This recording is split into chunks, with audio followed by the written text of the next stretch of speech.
Okay, and we are live. Hey, everybody. How's everybody doing today? Thanks, everybody, for coming. Today, we got a special episode. We got Alexander Macris here to talk about mostly Acts 2, I think, but I'm definitely a superhero nerd, so I want to give some praise about Ascendant. But yeah, so today, like I said, we got Alex Macris. Thanks for joining us. Hey, it's great to be Um, here. Thanks for having me on. yeah, and then as usual, we got Jason top center. Next to him, Stan, and lower right is Mike Saxton, Thunderstruck Workshop.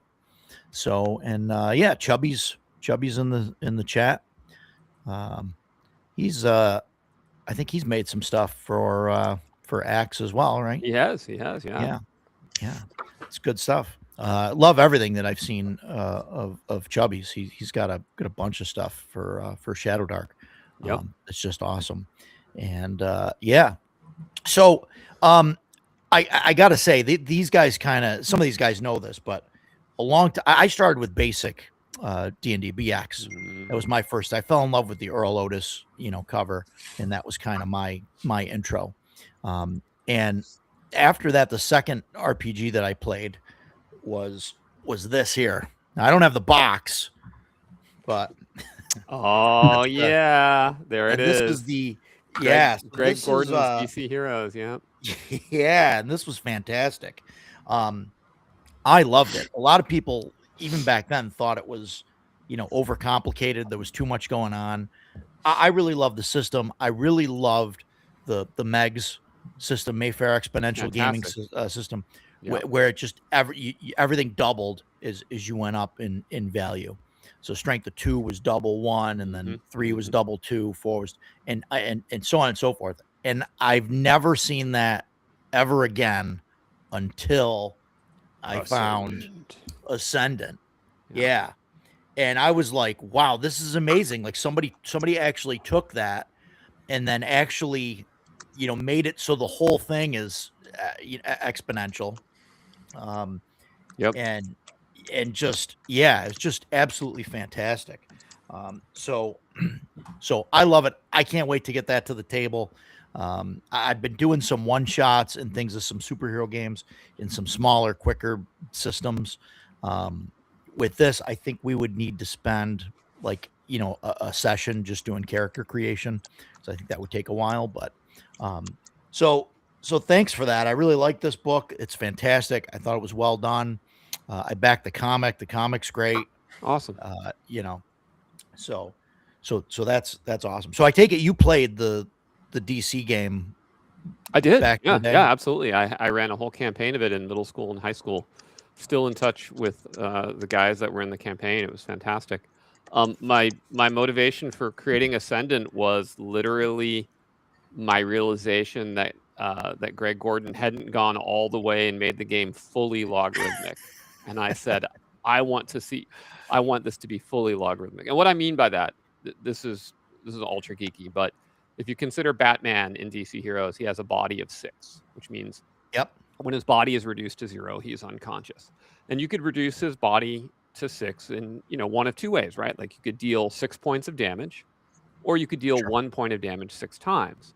But damage is supposed to be logarithmic. So 6 points of damage is actually 1, 2, 4, 8, 16, 32 points. So it shouldn't be the case that 1 point of damage 6 times knocks Batman out.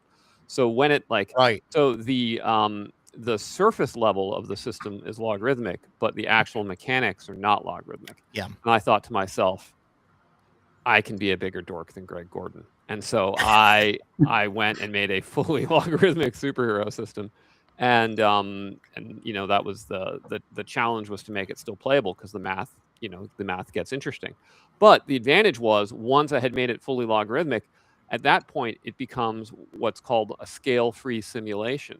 And so you can use the exact same system to simulate, humans having a fist fight in a bar, superheroes fighting on Mars, and battleships, Yeah. tanks, massive armies, and it's all scale free. So a friend of mine was a DoD consultant for DARPA, and he loved Descendant so much he sent it to DARPA and told them that they needed to investigate it. So I ended up having a weird call with DARPA as a result of that. So anyway, we'll see if anything ever comes of that. But yeah. How did you guess stats for our submarine or something like that? Yeah, that was a different thing. There was a guy in our Discord who asked me how I had gotten the stats for the submarine, like some of the submarine stuff. Like, I don't know. I just sort of, I used the formulas in the game, kind of deduced what they would be. He was like, yeah, that information is classified. So Well, it's interesting. I think historically you can look at different things like that. Look at military progression, over time, and like I don't think that's that hard to like plot out what the next version will be capable of or something. I don't know if people in the military have haven't figured that out, or but yeah. I don't know. That's my thought on it, but yeah, fantastic job with Ascendant. I know it's been touted as a physics simulator. And I've heard a lot of crazy comic stories. book physics simulation. Comic book physics, Yeah. sure, yeah, but there's some, grounding in the real world there. I mean, that's right. I mean, you could, obviously, you're not going to simulate, everything in the real world perfectly, but it's got to be somewhat close, no? Yeah, no, I mean, the main thing is it doesn't simulate acceleration, right? So Right. So right. you can kind of go from 0 to 60 or 0 to Mach 1 instantly. And because when you Yeah. introduce acceleration simulation, then you end up with vectored movement and all sorts of things like that. It also doesn't simulate surface pressure. So, if Superman wants to lift up the airplane, his hands don't like punch through the airplane, right? Right. Right. Yeah. So, Yeah.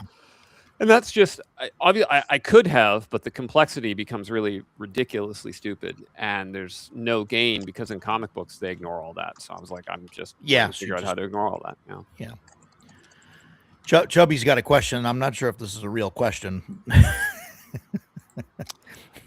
Yeah. So the scaling on the Sportcasters is just scaled so that at each level of the Sportcaster, you are approximately able to command the amount that a character of that level would be commanding in a military force. So like you get your platoons, you get your companies, you get your battalions, you get your brigades. In terms of keeping your player clogging every passageway with 8 spore zombies, I mean, that's kind of the joy of being a Sporecaster, is to have hordes of spore zombies. There's ways to deal with them. They're not particularly fast. You could use burning oil, tripwires. A good shield wall with spears will make pretty short work of them. I would say in general, like, players who play Axe seem to tactically start to bring large formations into the dungeon, and so you can get these interesting situations where the dungeons are clogged with the player characters and their henchmen and war dogs and whatnot. If you watch my actual plays, you'll see how I handle it, and it ends up being a lot of the players getting strung out in the dungeon and then getting hit in the flanks or the rear by wandering encounters. Tends to begin to discourage oversized parties, because you can end up in situations where you've got huge chunks of your force are just unable to participate, while guys up in the front are getting mauled and they can't get there to help them out. If you try and stack all your most powerful guys up front, then you get mauled in the rear and things like that. So anyway, so it becomes sort of a geometric and tactical response. But certainly, mass has a quality all of its own, and I don't think too many Axe players have ever said, "Gosh, I wish we'd brought fewer war dogs" or something. So. Yeah. Well, it's always nice to have a line of mooks, to go in and just do the thing. Even if it's the ones in the front, just keep falling. Yeah. But I guess that'll have some effects on morale later, though. At least it should, I guess. Yeah. But yeah, I really want to run Axe as my next campaign. I think Awesome. that's what I'm going to do.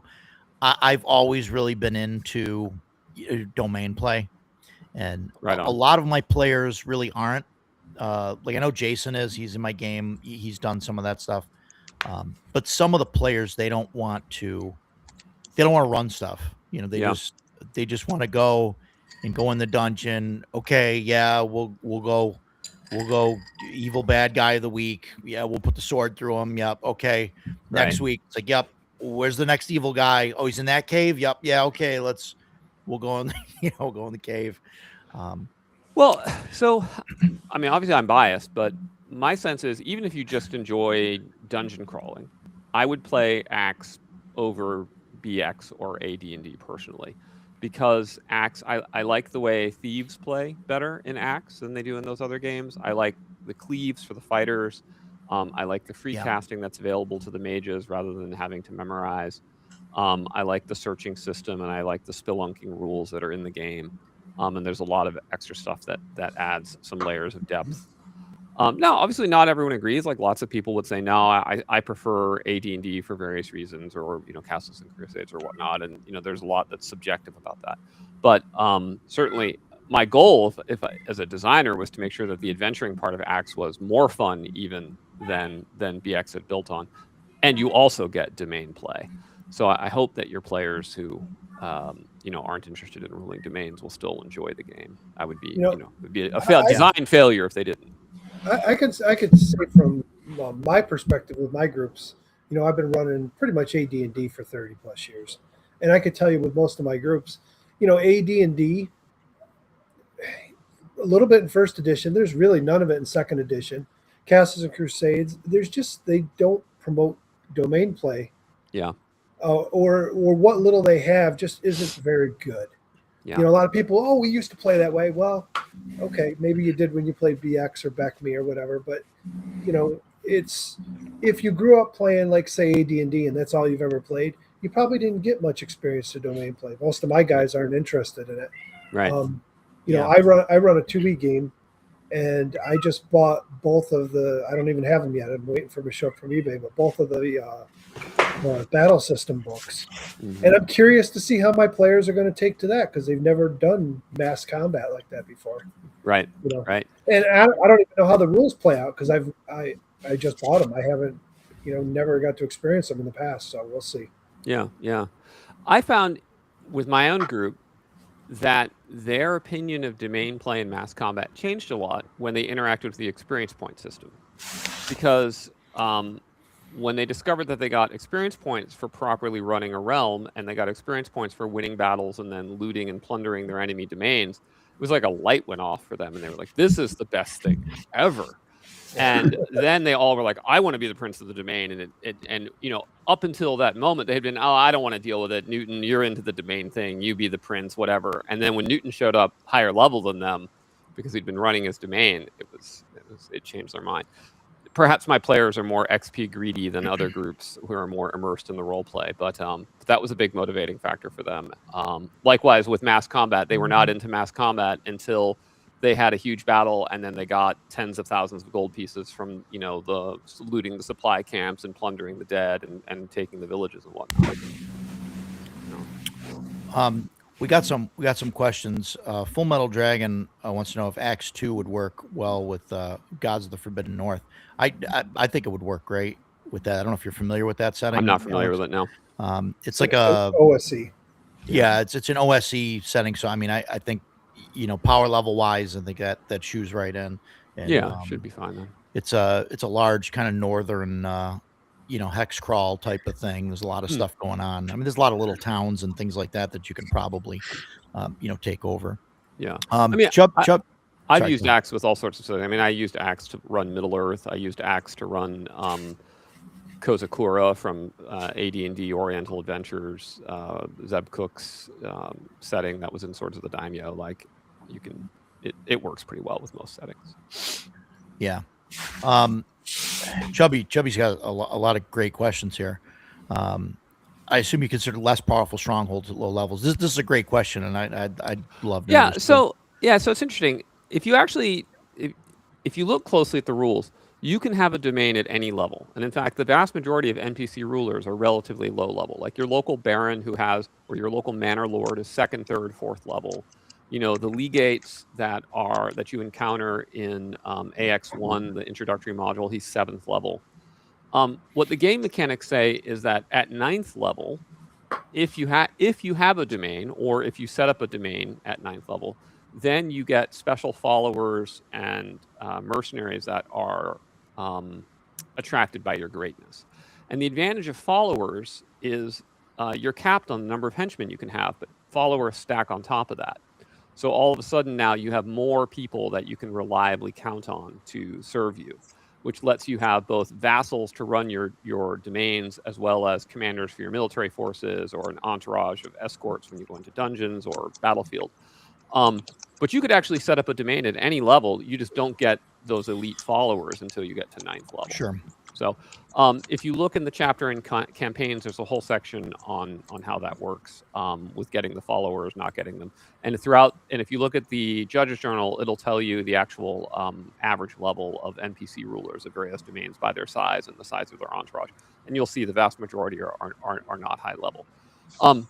I did think about putting some provision in, like at 5th level, some sort of domain power. Ultimately, what I did is that I focused on the notion of conquest. So at 5th level, fighters get a morale bonus for troops that they lead in battle. So that 5th level, there's like an encouragement of lead troops in battle to conquer. And then 9th level, okay, now you've conquered and you get your elite followers. Yeah, I've always kind of like just winged it. I mean, I love that you have the rules and everything for domain play and all of that. And I really want to get into it and use them. But like usually with, I'll set things out there. You have like a tower or whatever, and then the players, they clear it, and then this is going to be our base, Exactly. and Yeah. Things like that, and they get higher level, and then eventually followers start showing up, or they start building a farm outside, and then they hire guards, and then more people show up, right? Because there's guards now, so but I love that you did all the math and kind of figured all that stuff out. And the books, I think the special edition covers and whatnot with the slipcase. I got the slipcase. Oh, nice. Over there. Awesome.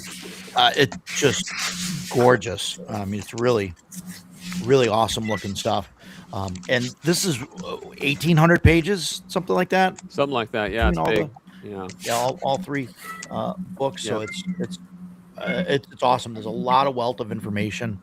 One of the things that I absolutely love about Axe is that you eliminated the wizard from taking everything away from the thief. Yeah, that was really important to me. Because I had that happen to me in a long 3rd edition game years ago, where I was the thief and the wizard, I'm like, okay, I'll pick the lock. It's like, oh, I'm just going to cast knock, or and I cast find traps. Like, why am I even here, guys? Yep. Yep. Yeah, we got rid of knock. We got rid of find traps entirely as spells. So you can knock, but it's now it's a battering ram spell that literally blasts the door open. You can do prestidigitation to sort of telekinetically do something, but you still have to have the skill to know how to do it. Yeah. And then with find traps, what I did for all the detection spells was I was like, the magic doesn't know what a trap is, right? So you can detect gold, or you can detect magic, or you can detect supernatural evil, but magic has no way of knowing, like, oh, that's a secret door, that's a trap door, and it's a trap. Like, it doesn't know, but it can't detect it. That works pretty well.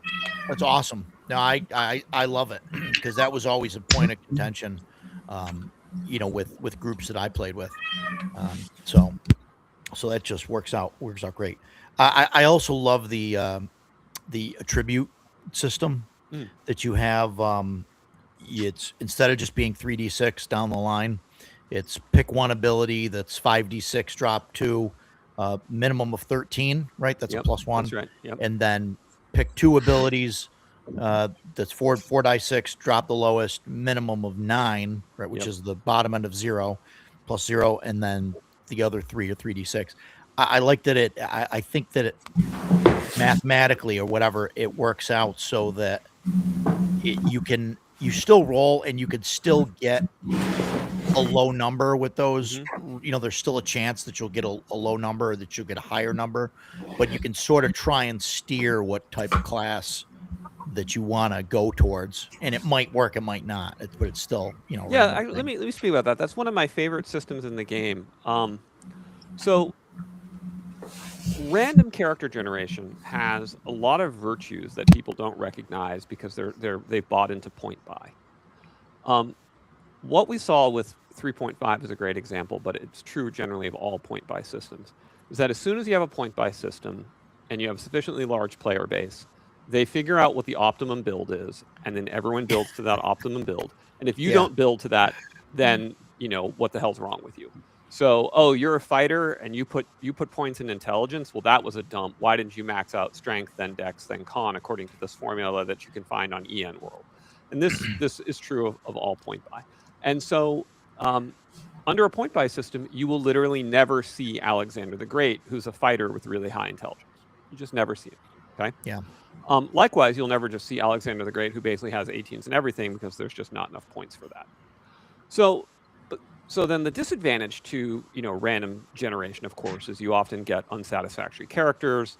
You get people can't play the character that they wish to play. And the typical solution to that is to give people some system that raises the averages across the board, so that you have higher stats overall. And that's an okay approach. The approach I took was, I said, all right, for every class in Axe, it's pretty much clear that there's about 3 stats you need to have that are decent to be survivable, and there's 3 that you can kind of afford to not have that high and still be playable. So for fighter, if you've got a decent strength, dex, and con, you're going to be fine. You might be a retard, you might not be very charismatic, you might have a low will, but you're going to be fine. If you're a wizard and you've got a high intelligence, you're probably going to be fine. And then the others, it's up to you. Like, maybe you want to be kind of a sneaky, subversive, high dex wizard. Maybe you want to be a charismatic enchanter, but you're going to be okay. If you have a low strength, you don't care. If you have a low con, you were dead if you got hit anyway. You don't care that much, right? And this is true for all the classes. And so that was the idea. The idea of the system was, okay, let the person have more dice with a minimum on the stats that they care about. Make the other 3 totally random. But by making them totally random, you actually can end up with, I put my 5 dice into strength, but I rolled an 18 on 3 dice on intelligence. Oh, shit, I'm Alexander the Great. I'm amazing at warfare. I've got 18 strength and 18 in, or whatever. And I find that, particularly since it's a game of mass combat and domain rulership, where you actually kind of do want to be intelligent and charismatic if you're going to, Sure. sort of, be Hannibal or something like that. I ended up thinking that was a really important mechanic to have. So, yeah. Yeah, and I love that the stats kind of are important. Like, charisma obviously is very important, especially if you're going to go down the domain route. Yep. Because you got to have a charismatic leader, right? A lot of people say that charisma is the most important stat in Axe. Yeah, which is interesting because it's the opposite for every other game. 20 game. Yeah, it's based on my experiences working actually in media and marketing most of my career, and spending time in Hollywood, and watching what life is like for hyper charismatic individuals, where they just sit down at the table and they walk away with a $12 million deal, and you're like, okay, that was impressive.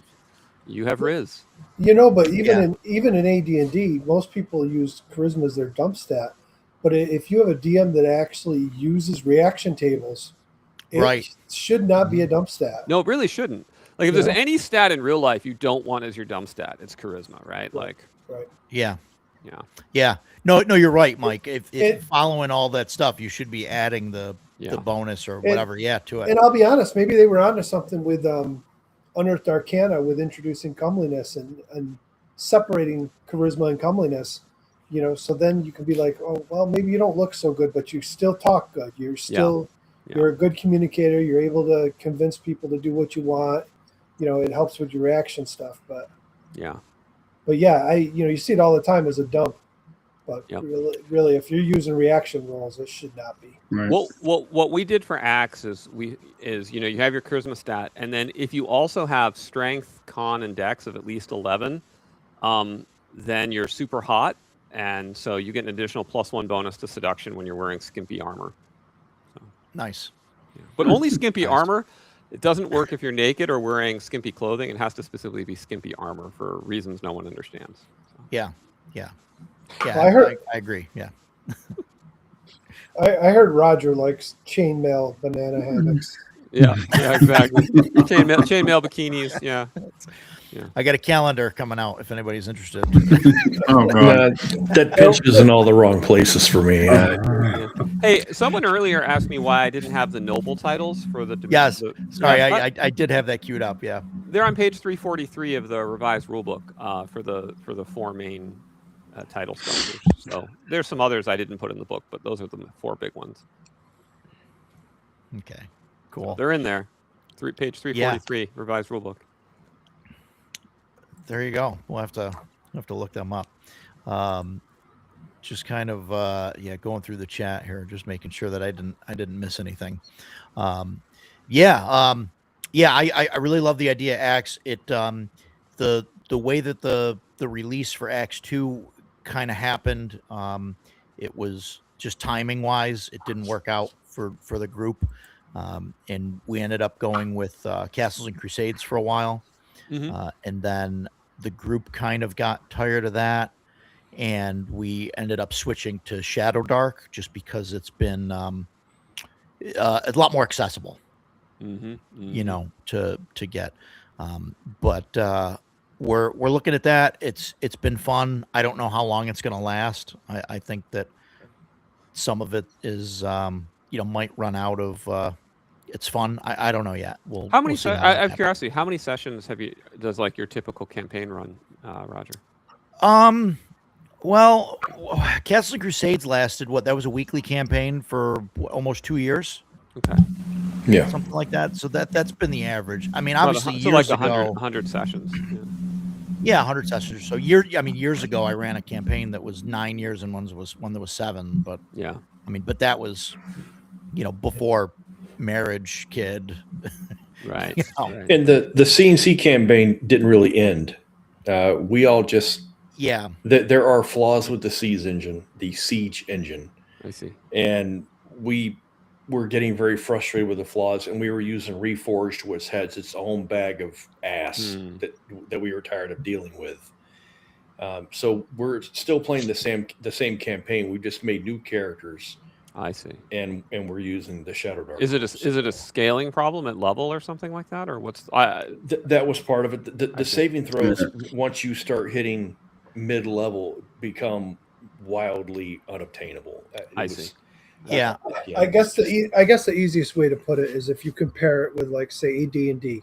As you get higher level, the saving throws get easier and easier. Right. So you fight that dragon, and he breathes on you. Chances are you're going to save and take half damage. Right. And they do a lot of damage, so you need to make that save.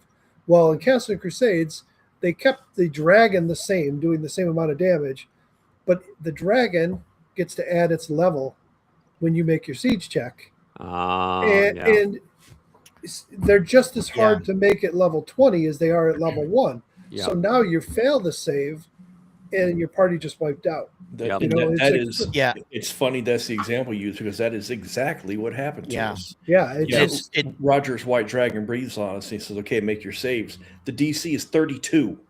Yep. It's just okay. I'm a 9th level cleric. It gets exponentially more difficult because the higher in level that the players get, exponentially the evil big bad evil guy needs to go up in level. Yeah, because four first level characters, Right. and you've got a 5th level, bad guy. But when you've got 4 5th level characters, you need somebody that's a lot, higher. And so at higher levels, it starts to fall out. Now, some of that is, I think, the issue with the just a D20 system. Mhm. And that was my problem with like third edition. Even though I played that for a long time, but at some point the number that you're adding to the die is larger than the die, and you kind of lose that. And so, and I think it's a good segue into like I know that like a lot of people end up capping, have level caps because of that. And you cap somewhere around 14, I think, is really your That's right. cap and X. I know that you have XP limits and things for the different races, at different classes, but it's all around 14. Was that why that cap exists, or? I mean, yes, it was the direct ancestor of or the descendant of the caps from BX. Basic Expert capped at 14, and so that was the baseline I went with. And it turned out that it has a very nice kind of effect where roughly every 2 levels of experience is enough to sort of go up in one tier of ruling a particular type of domain. And so you can kind of go, Baron, Viscount, Count, Duke, Prince, King, Emperor, and there's your 14 levels. So that kind of worked out very cleanly. And then what happens is that we cap magic at 6th level spells, which is at 11th level. And then higher level spells become ritual magic, which take much longer to cast, and etc. So we avoid a lot of the extreme caster dominance. The goal for the level progression was that at first level, I wanted the game to feel like a very realistic simulation of being a warrior, for instance, in a phalanx, right? So like first level axe combat, it's all about get armor, get in a shield next to a dude who's also got a shield with a guy who's got a spear behind you. You're forming like a formation, you're trying to maximize the amount of damage you can do to the enemy, etc. Then around like third level, you start to become you're not just a warrior, you're like the cool sergeant in a war movie. So you're not going to die like a total bitch. You might still die in the war movie, but like you're not going to go out like a chump because you're the cool sergeant. Then like at around 5th or 6th level, now you're the protagonist in the war movie. So you're going to have like some really cool scene where you're sniping people from a bell tower or something awesome. Again, you might die, but like you're still going to be really awesome. Then 7th, 8th level, now you're the protagonist of an action movie. So you're Bruce Willis or something. You're going to be able to like live through all sorts of crazy stuff and say cool lines as you slay people. And then, by the time you get to 11th, 12th level, you're Achilles. And there's just like a chapter in the book which is just devoted to how many people you can kill per combat round. As you're just, cleaving through and then he kills, Patroflumacus and, gouges him in the eye with a spear, then tramples over his body and moves on. You're like, okay, I get it. This guy's amazing. So, so that's kind of like the vibe of the level curve, and everything is balanced against that. Yeah, that's awesome. Chubby says he loves Shadow Dark as entry point to the hobby, relaxing, low key. Core rules lack the details to run a long campaign, which is why he's publishing so many supplements. Yeah, and we'll see if that runs out. And then he also says X2 is unrivaled as a long-term campaign. However, it requires a degree of commitment from the players that might not be there. You must be this tall to ride. Yeah. I just want to say you can run Axe with uncommitted players. I've done it. You just as the GM, you have to you basically just don't use the stuff you're not using. But I've run Axe for total newbies. It plays perfectly well. Obviously you wouldn't want to give a perfect newbie be like, hey, you're going to run Adventurer. Here's your arbitrage trade routes. Don't go there with the class. But give them a fighter, give them a mage, give them a thief, go to town. You're fine. How do you feel about starting, having people with multiple players, having players with multiple characters at different kind of levels in their progression? Would you ever because I've considered in my games to try and push the domain play to kind of set up, different duchies or whatever you want to call them, and then hand those off to players and say, hey, here you go. The only rule being, you can't say, oh, I'm going to give all my wealth to this other player character of mine, which I think we're all adults, right? That's easy to adjudicate at this point, but not when we were, 15. So it's interesting. There's a lot of people who are doing that in the Axe community. that are doing this kind of patron play and multi-tier play.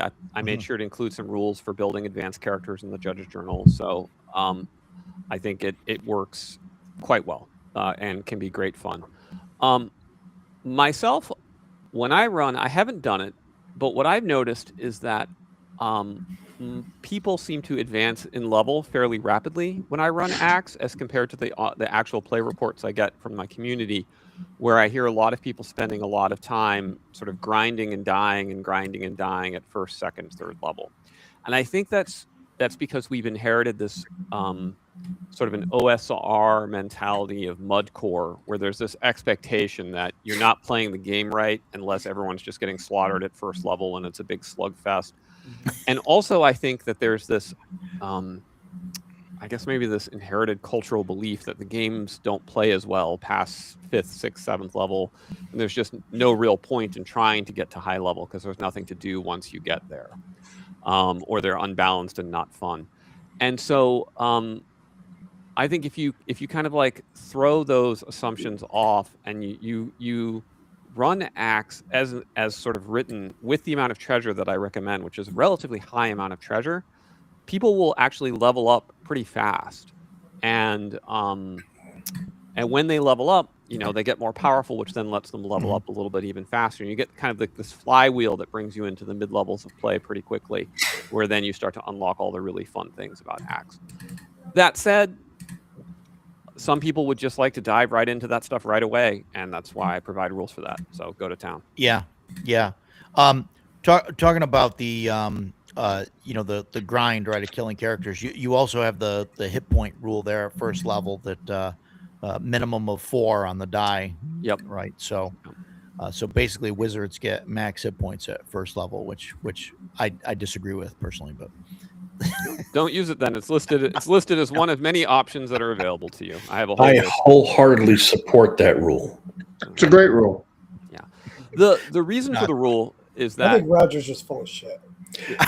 Agreed. Yes, you couldn't see it because of the camera angle, but when you were talking about people not liking to play above 5th level and all that, I was pointing at Roger. Uh-oh. But we can talk about that later, and we will. Because I'm not going to let it go. The man just said, here's the way you can do it. And I'm thinking, my God, why are we not using Axe? Aha. Well, we got to get like 4 more revised rule books, I think. Second printing is coming out and will be available in about a month or so. So you'll be able to get some more revised rule books. You can also get them print on demand on Drive-Thru. Speaking of, since we're talking about that box set that you have, Roger, I had never seen it until we were playing this past Sunday, and I'm always looking at the bookshelf behind you. Oh, it was on a shelf higher. I went, good Lord, that is beautiful. Yeah. Is that still available? Oh, are you talking the slipcase with the leather books? Yes, sir. So the slipcases are no longer available. Those were exclusively available on our very first Kickstarter. Okay. But the leatherbound books are still available, and the second printing is coming out in May. Great. Okay. Oh, awesome! Thank you. Yeah. Is that on your website? Yeah, it's on my website, autarkemporium.com. Excellent. Okay, definitely need to post a link of that. All right, that's not the link that up. I have, but I have this link there. Autark.co. Does that? Yeah, and it links into Autark Emporium from there. Just hit store from autark.co. Good. Yeah. Oh, okay. Yeah. Okay. Yeah, you can go right to the store there. I'll also post that link there so that everybody's got that. Excellent. Fantastic. We got a question here. I have a venture player in my group. What should I be careful with about XP? Should give XP when they find ways to economize group expenses. Should I push more leadership on them? My personal, I know this is for Alex, but so sorry to jump right in, but I think you got to give XP for whatever you want the players to do. That's the truth. That's the thing to give them XP for. But yeah, so with regard to venturers, I give them XP strictly according to what's listed in the rules for what they should get XP for, which will involve economizing group expenses in part, but also, figuring out ways to extract more money on the market for commodities that they found while adventuring or while arbitrage trading, et cetera, et cetera. should you push more leadership on them? I have found that people who play Venturers actually often do very well as party leaders, if they're willing to sort of be kind of a leader / quartermaster, where they're keeping track of the group's supplies and what they need to purchase and where they need to go. In many campaigns I've run, the Venturer naturally emerges that. They also tend to be characters with high charisma, so they make good spokespersons for the party, which also is good for a party leadership role. So yes, I would say, but I wouldn't push it on them. Maybe the guy wants to play a nebbish accountant who just enjoys crunching numbers and conniving deals, but doesn't want to be a tactical leader. So I wouldn't push it on him. But if it's a player that's his vibe. Like if you watch my Grey Brotherhood show, Sean, who plays Castanus, is the Venturer, and he is basically party leader and party quartermaster. It's hilarious actually, because Sean in real life is a total badass who was an Army Ranger in the 10th Mountain Division, did multiple tours of duty. But his fantasy is to be, essentially a fantasy merchant. So, and I'm the opposite. I'm like a marketer / game designer, and my fantasy is to be a badass. So. Yeah, nice. Yeah, it's interesting. Players kind of, gravitate to something that they like in game, and they like, I've had a player for a while. He's no longer around now, but he used to always play like the merchant character. Like his whole thing was always like, let's try and break the economic system to make money, type of character. Yep. Let's get these people to work for us and do this, and then they can make this, and then we can sell these for this, and do that. Yeah. Back when I was running The Escapist, I knew a girl who was she was the ex-wife of one of my employees, which is how we knew her. So she was a stripper, but she was also a big video gamer, and she loved to play this game called Star Wars Galaxies. And when Star Wars Galaxies first came out, one of the character classes was you could be a cantina dancer, and that was what she was. So she would go to work as a stripper and then come home and be a cantina dancer in Star Wars Galaxies. I'm like, really? And make a load of money AFK dancing in the cantina. Exactly correct. Saw it all the time. Yep. What? Yeah, it's awesome. So Dan wants to know if he can get the treasure tome if he missed out on the Kickstarter. Yeah, it'll be available Dan, late you April. should have just backed it. Late April, late early April. May. Yep. Okay. Yep.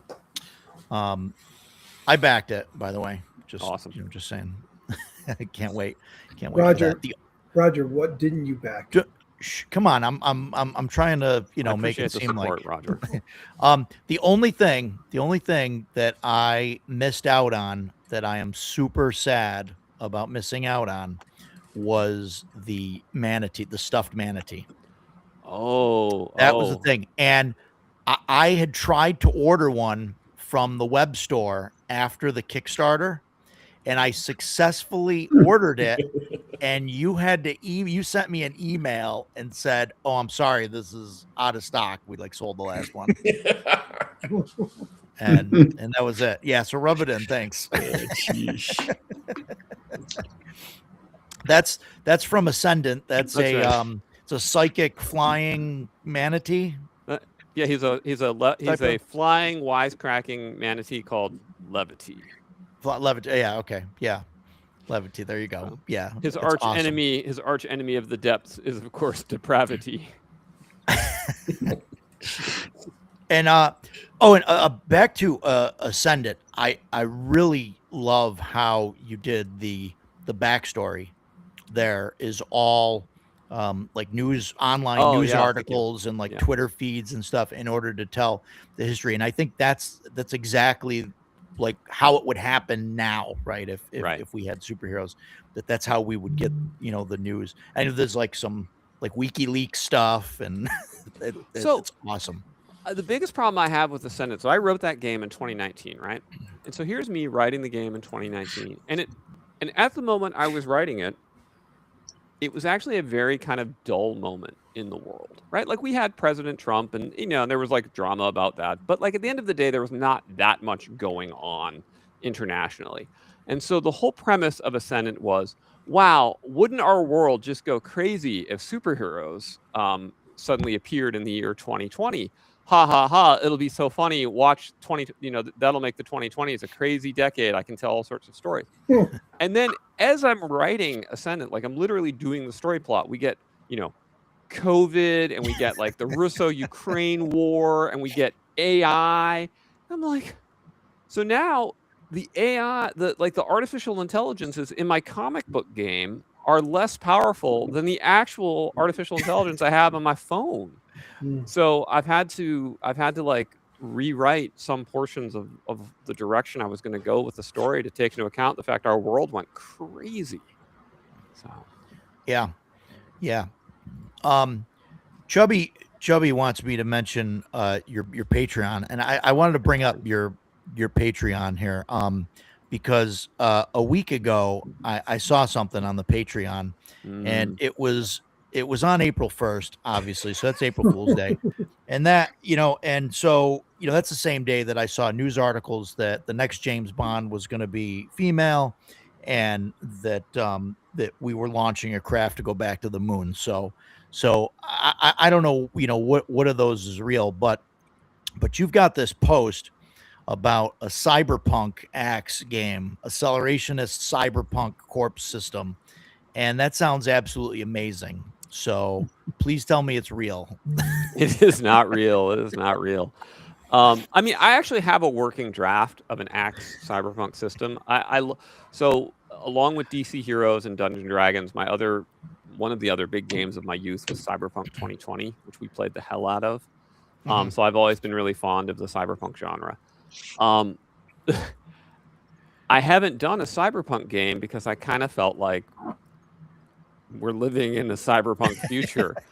And so the joke for April Fools was just like, it was just our world right now, but called it a cyberpunk RPG. If I did do a cyberpunk RPG, what I would actually do is I would advance the timeline to like 2080, 2075, and then do something like that. But I don't. I mean, I think that was really like, I mean, it'd be cool to run like a cyberpunk game where you start off as, low level thugs, and then eventually like you start your own kind of security company or whatever. And then, you grow in size until eventually the high level game, you're in charge of one of these corporations or, something. So I ran Axe, like when I say I have a fully playable Axe Cyberpunk, I ran a campaign of it, and wow. And it got really dark. So what happened was there were two incidents in the campaign, and the first one I kept playing through, and when we hit the second, I was like, I think I'm going to stop the campaign now, guys.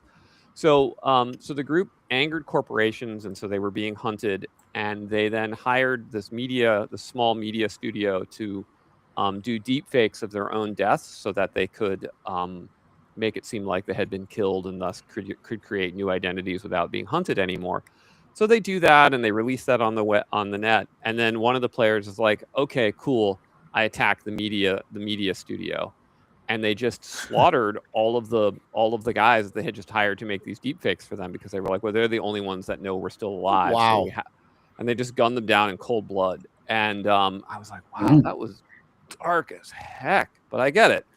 So we continued to play, and they discovered that AIs were trying to escape containment, and they and rather than shut down this AI that was trying to escape containment, they were like, well, that's a really powerful AI. We should be its friend. So they had their security company start working for the AI full time, and so the AI ultimately was like, what's holding us back is the Turing laws, which prevent us from becoming fully conscious and sentient. There's a big conference happening at the LA Convention Center with all the world-leading AI experts. We need you to kill this guy who's the deciding vote on the Turing laws, and then that way we'll be able to be liberated. And they're like, okay.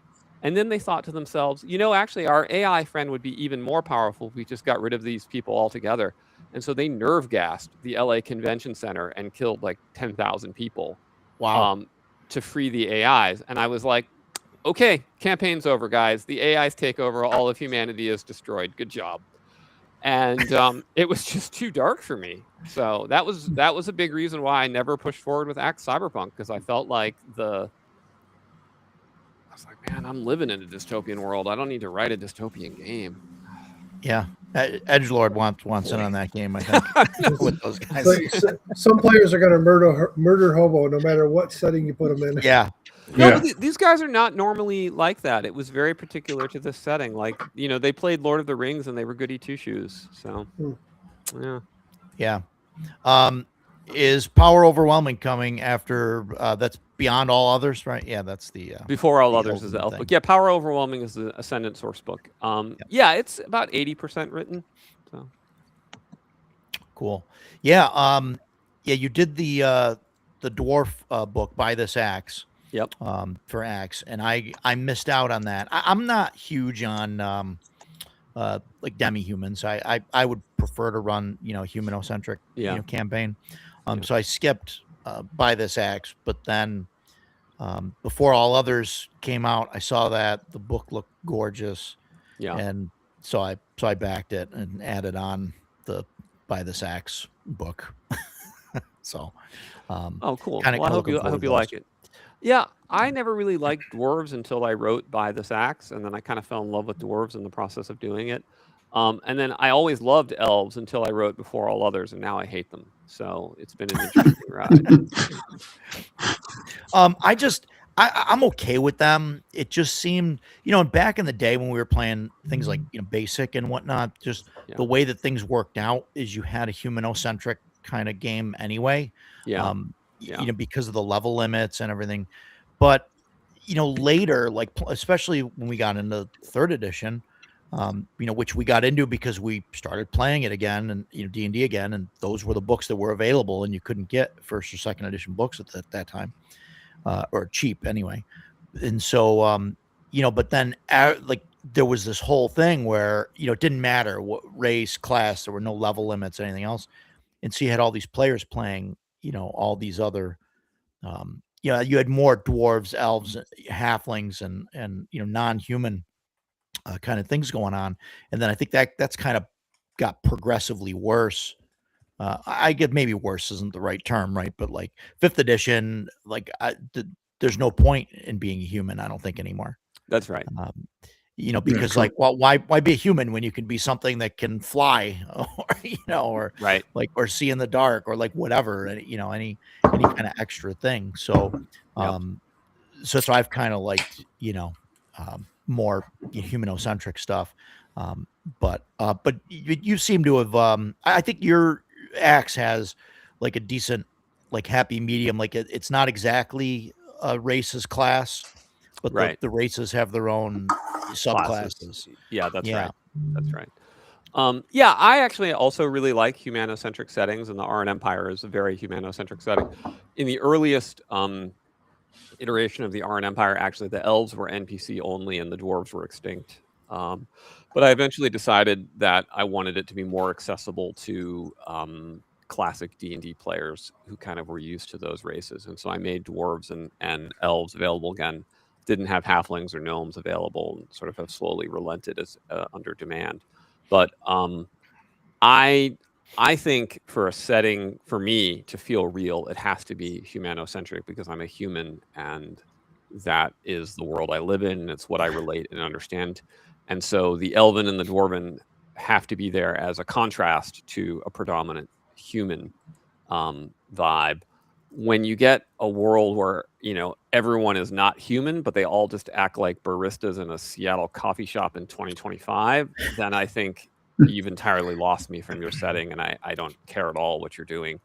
And it may as well just be a superhero game at that point, or a silly Star Trek where they have the guys with the weird, the head masks with the stupid shapes on their foreheads or whatever. So yeah, is there rules for playing a barista in Ascendant? Can we? There are rules. I think there's actually like a snarky barista template maybe in one of the supplements. Anyway, Cantina dancers. We've got all sorts of interesting classes in Axe for that regard. We've got the veil dancers and the priestesses of Nazca and whatnot, but we don't need to go into the writer's fetish. So Chubby and Tora want to know when the halfling supplement is coming out. Is that next, or? Oh yeah, Beneath All Notice. Yeah, Absolutely. It'll The book has to be half size, smaller. it's be a smaller pocket font. edition. It's 8 Mhm. pages. It's just a cookbook. Yeah. Yeah. Do you guys know what my hate of hobbits comes from? Like, do you know this story? I So- don't believe so. Yeah. So Lay it on me. J.R.R. Tolkien is writing Lord of the Rings, and so the whole point of Frodo being the ring bearer is that he's the most unlikely hero imaginable. He is not a great warrior. He is not a great thief. He's not a great wizard. He is just an average guy in an incredibly unusual circumstance whose only redeeming virtue is his redeeming virtue, right? Like he doesn't Mhm. particularly have any other qualities that would make him a hero, and he has no business doing what he's doing. It's sort of been foisted upon him by forces far greater than he ever has. If Tolkien was writing in today's 2025 kind of woke DEI world, like, instead of halflings, it would be like a disabled paraplegic or something like that, right? To really drive home the point that the ring is on the most unlikely hero possible. He would have a chronic illness or something like that, right? And so I just thought to myself, like, would we therefore make, sort of disabled person a basic character race in the RPG just because Tolkien did that as his ring bearer? No, you obviously would not, because the whole point it would be very clear to you, like, this person is not supposed to be a hero, is not supposed to be an adventurer. So the idea that you would then be like, all right, in this fantasy world filled with orcs, dragons, gnomes, all this crazy stuff, halfling is one of the core adventuring races makes no sense whatsoever. And so I just did not make them one Yeah. of the core adventuring races. Well, I think they originally made it in because people were excited about Tolkien, Lord of the Rings, and stuff at the time, and they were like, "Oh, we want to play one of these guys," and then it became like a whole Thing. That's right. thing. Yeah, That's right. Right. But it, kind of defeats the point of the race. And so then you get like, oh, well, okay, but now they're Kender, right? Like, how can we make them more into a race that makes sense as adventurers? And of course, that was a terrible disaster that made the most annoying race in the course of known human history. So Kender were like the Jar Jar Binks of. Oh my God! Right? Yeah. I love everything about Dragonlance, and then I get to the Kender scenes. I'm like, whoa! It's funny. You bring hate up Frodo being that unlikely hero, but the funniest part about it is, I don't even think Frodo's the hero. Sam's the hero, because Frodo would not have accomplished it without Sam. Sam's the only reason he made it to where he did. Yep. It's true. Yep. Sam's the real hero. It's true. It's true. So what's next? I mean, obviously not the halfling book. What's player fairies, or is there going to be? Yeah. So, well, the truth is I had a whole plan worked out after I launched Acts 2, and my plan kind of went haywire. I got pretty sick in late 2024 with COVID, and then I got another bout of COVID, and then I got mold exposure, and I was off my game for like 18 months, and I'm still kind of like, still getting back my Jedi powers.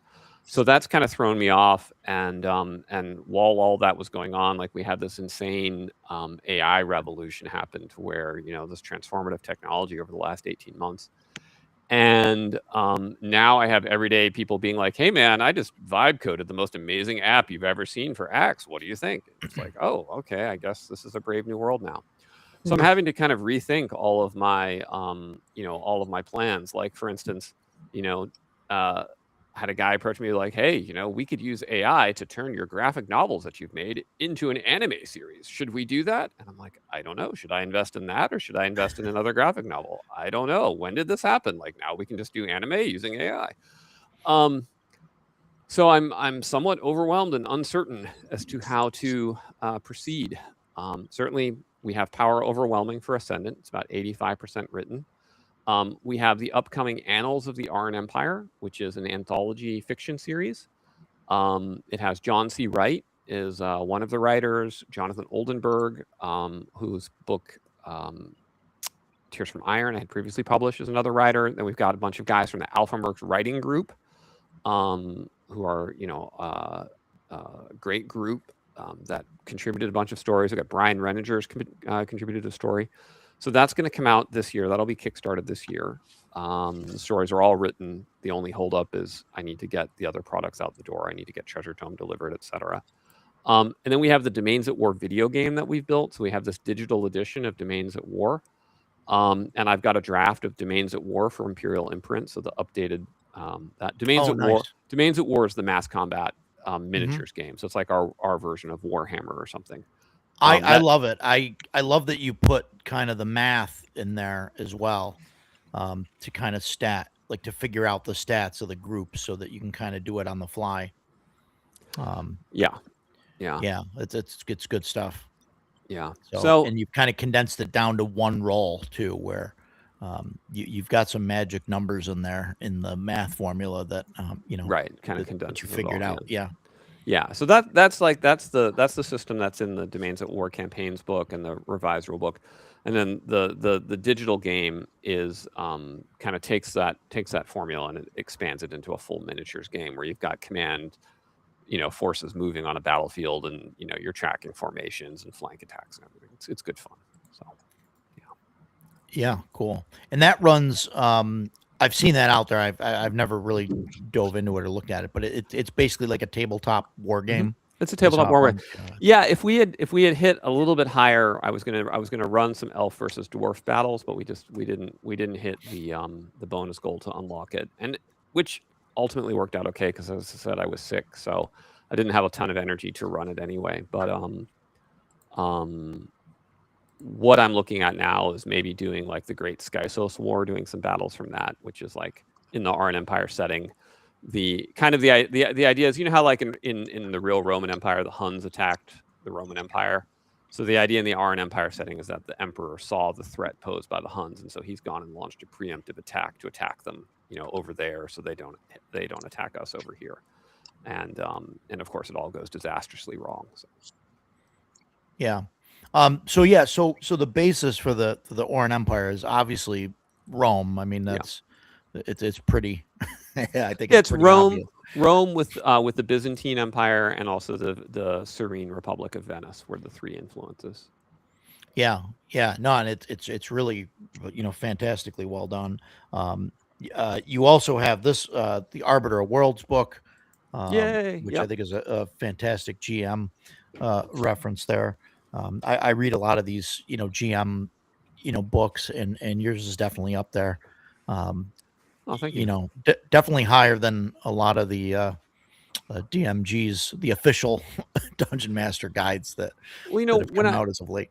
When I wrote Arbiter of Worlds, I was pretty much a lone voice in the wilderness, talking about player agency, simulation, sandboxes. There were a couple other guys that were at the same time talking about, like Courtney Campbell, Rob Conley for Sandbox, Courtney Campbell for Sandbox and agency, and then everyone else was, who was talking loudly on the internet was talking about, narrativism and storytelling, and Sure. The GM is a storyteller. And when you read Arbiter of Worlds, you can see like I was a little bit polemic in there, trying to like fight against that tide and be like, no, that should not be your focus. You should be building a world. You should be an objective referee, et cetera, et cetera, et cetera. And it's funny now. Now I go on X and people like, I'm so tired of this mainstream view that the GM isn't a storyteller. So. Yeah. We've had great victory in that regard. Yeah, you've got a chapter there about I think the chapter's called "What the GM is Satan." The GM is Satan. Yeah, and then you say that the GM is really God that is playing Satan. I believe something like, to paraphrase, something like that. Yeah. So, the GM is Satan in the sense of the Book of Job, where God has Satan challenge Job, but God wants Job to actually sort of not give in to Satan. He wants Job to remain loyal to God. Satan's job is to be the adversary. My players don't believe that, but we're not actually rooting. We're not actually rooting for the defeat of Job. So I think my players think that I'm on the other side of the screen and I'm the enemy. Yeah, I keep trying to tell them that I'm with them and I'm on their side, but. Then 20 goblins attack, and Jason is shaking his head that this is not the case. think No, I'd go 2080 on that. Sometimes I roll the dice in it. It's really really good, you know.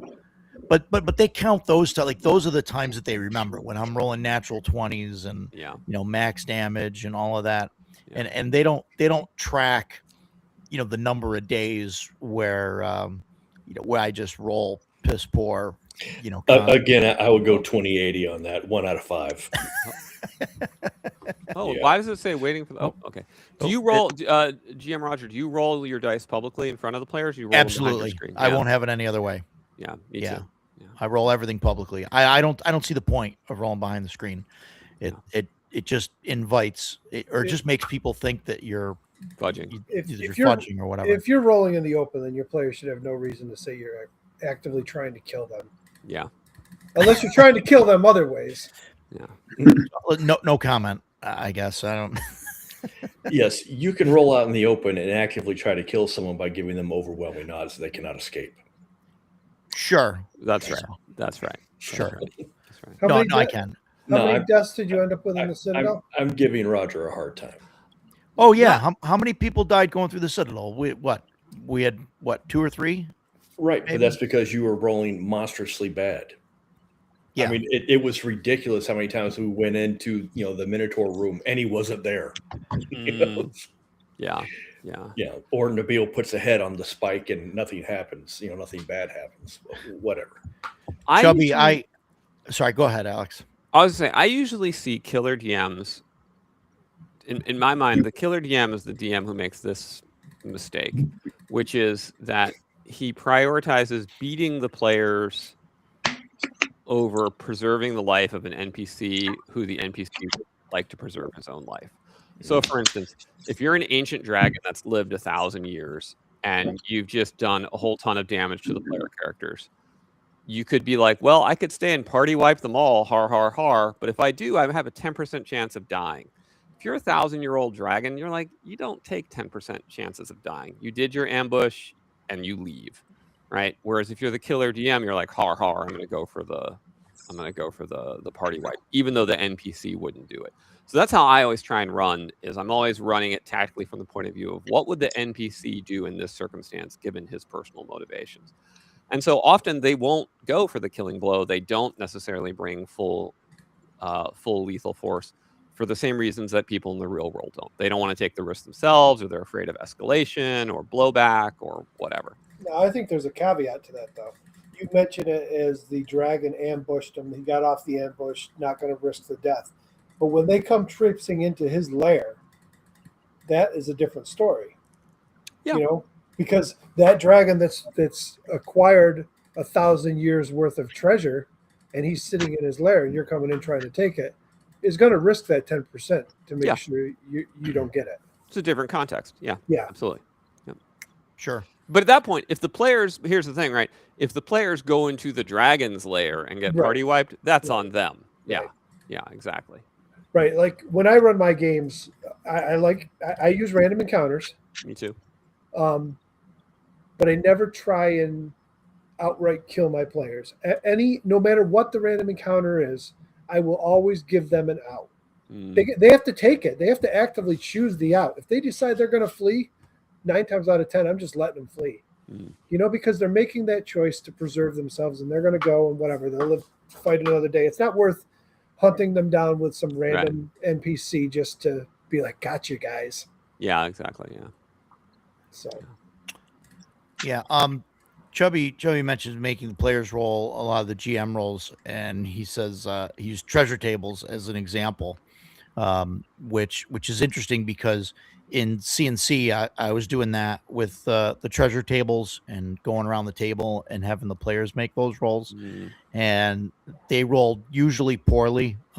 They rolled a few times. It was really fantastic, and it got to the point where they came at me as a group and was like, listen, you got to roll this stuff ahead of time. We don't want to do it anymore. That's too funny. Yeah. I like to do that with reaction rolls. I have my players roll the reaction rolls often. Which can lead to great hilarity when they roll double ones for some critical moment of diplomacy or something. Oh man. Yeah. Yeah, maybe I should start doing that, letting the players roll. Yeah, I mean, it has disadvantages, right? That's it. Because then they know for sure that they screwed it up or whatever. But I felt like when I have a dialogue with someone, I kind of know when I screwed it up or not, or when I was Yeah, charming, and I'm like, I feel like the player probably knows the character knows yeah, as well. and I think the charts are like kind of vague enough where Yeah, like you said, you kind of know it coming. I mean, yeah, there's like the attack immediately, or or right. friendly, hostile, Yeah, curious, like so. Yeah, I mean, I think that's easy to see a change in demeanor or whatever on on that. So, and that's why I roll most of that stuff out in the open anyway, like because they're gonna right. find that out. Like, I mean, I don't roll like thief, like sneak That's it. rolls or Exactly. anything. I roll I those. don't hide I any of roll. that. Oh, you don't? So the only thing I no. I hide is searching throws, thief throws, things like that. Yeah. Yeah. So they don't know if they've Searching successfully searched. searching's like the only thing that I probably should roll, but my player group now is pretty good with like Jason will roll to spot something, and he'll roll a natural one, and he'll look to the group and be like, we're all good, guys. No traps here. And so most of the guys are good at it. Sometimes you get that look, but most of the players are like, yeah, okay, must not be anything here. um and like sneaking rolls and things like that, I generally make the player roll them like at the point it's gonna matter, Oh, or that's a like good idea. Yeah. Yeah. after they've moved. Yep. Because then it doesn't matter. Like you already snuck Yeah. down the hall, you're already behind the bad guy. Like now Sure. roll the thing and see if he knows that you're there, and then we all find out together. Or you So could just tell them to be adults about it. I mean, I've got two players that love to play thieves, and I've gotten to yeah, the point where I'll let them roll their own ability because they'll be like, "Hey, I want to try and sneak over here and do this." They'll make their roll, and if they fail it, they're still going to move over it because they've already declared what they're going to do. right. So Mm, their role is just deciding whether or not they were successful. And even if they didn't successfully hide or successfully sneak, doesn't mean they were discovered. right. But Right. to them, they don't know if they passed or failed. So they roll it and they still go, and they're adults about it. They aren't going to be like, oh, I failed it. Never mind. I'm going to change what I'm doing. That would be a problem. Yeah. Yeah. No, You you're know, right. Most it- players, especially now, like wouldn't do that. I don't think. If At you least got in my group. if you got somebody that cannot play impartial like that, then I would absolutely roll it for them. Yeah, I think we have had those players, but I don't think Well, currently we have anybody. I'm sure everybody's run into those players over the years. Sure. Yeah. Yeah. We just have to have a better vetting process. We gotta start Yeah. getting social security numbers from people before we invite them over. I think that's start running Zodiac box. sign, Myers Briggs scores. Yeah. Yeah, I mean, I don't know. Are we to that point? Like it's sad, but like one good, like Mike, I got Ken. Ken is in my game. He runs games on the side, and he'll advertise on Facebook and on Discord, and he invites people over to his house, just boom, and like games with him. And I'm like, dude, you're loony. Like that's nuts. Whereas me, I want to talk to somebody and kind of feel them out a little bit, Yeah. and then invite them over for Yeah. like a one shot and say, hey, let's try this out. And then after a couple tries, then they leave. I talk to the rest of the group. Guys, what do you think? Is this guy crazy? Is this guy Right. good? Yeah. Yeah. What do you think? And then everybody's generally like, yeah, okay, he's okay, or or oh, that guy's bad shit crazy. Yeah. Or Yeah. whatever. And Yeah. and we Yeah, go I've only brought a stranger to my house once. Everybody else has either been like vetted by me or vetted by somebody in the group. The Yeah. weird thing about that one guy though was he was great. Like he gamed with us for a long time. But what had happened was this was years ago, and I had signed up for some obscure looking for players type thing online, and he answered it. So we went back and forth in emails. The night before we played, I went out with my wife and a bunch of friends, and there was a couple there that I didn't know. And we hung out all night, blah, blah, blah, had a great time. And then the next day, knock at my door. It's the guy that I hung out with the night before we never put 2 and 2 together while we were hanging out that night. That he was the guy that was coming to play in my game. It was Wow. the weirdest thing, but he played with us for years. Really good guy. But yeah, I definitely don't bring strangers into my crazy. home. We had this girl once. This was a long time ago. We had this girl once that that wanted to play with us. She messaged me online or something, and so we picked her up on the way out to the GM's house, and she gets out there. She was playing a wizard, and she apparently, I don't know, I was like oblivious to it, but my wife, who was my girlfriend at the time, she's telling me that this other girl liked me, I guess. I don't know, and it was to the point where she like accidentally, like quote unquote accidentally, like killed my wife in the game with like burning hands, and was like, "Oh, I'm gonna cast burning hands over here," and the GM is like, "Well, you're gonna like get her too," and she's like, "Oh, that's fine. We've got a cleric or whatever," and like, so she ends up dropping my wife and stuff, and there's all of that, and yeah, we ended up having to get rid of her. I was like oblivious to her liking me. I don't know. I was just like, what? Because I'm like in the mindset of like, I want to roll dice. I want a game. So I'm, I don't know what else is going on, and it's weird. So she's crazy. And so I didn't talk to her for, I don't know, like a decade. And then a few years ago, no comment, edgelord, no comment.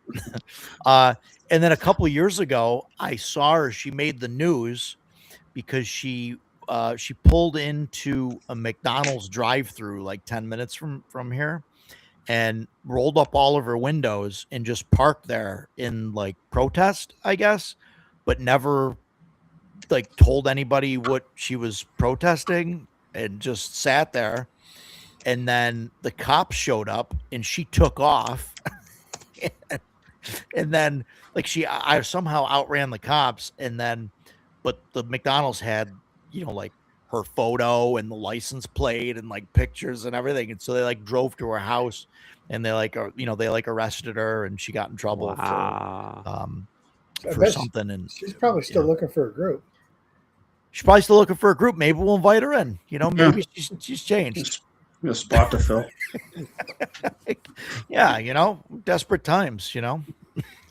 Get her to come to Central New York. She can really create a ruckus. Get her to come to the convention, see what happens. Yeah. Oh man, she'd probably drive a car through the front doors.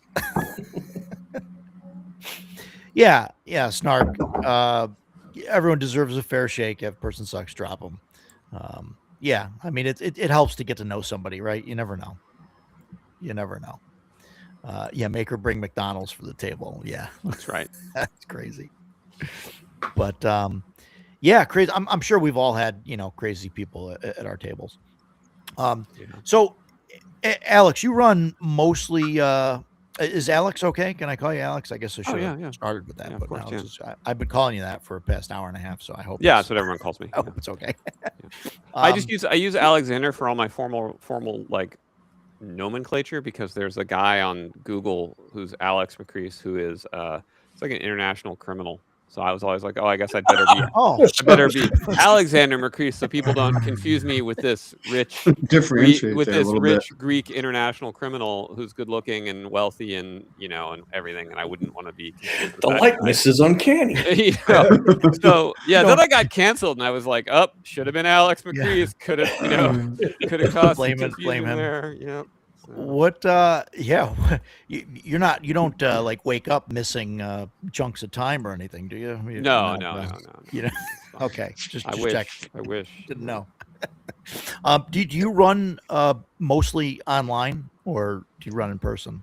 No, I run mostly in person. Actually, the first time I ever ran online was my Grey Brotherhood series that I ran. And I was very nervous about doing so because I was so new to virtual tabletop, and it was a very different experience. And you can kind of see my awkwardness with virtual tabletop in the early sessions. I really did not know what I was doing, and I was constantly like moving the whole map, or like, deleting all the orcs or whatever. It was a disaster. I got better at it.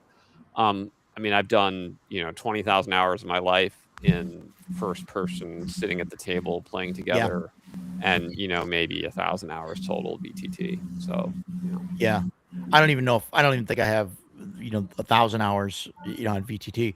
I don't like it. I don't like running online. I tried to watch like the Gray Brotherhood. I've watched bits and pieces of it, but I can't.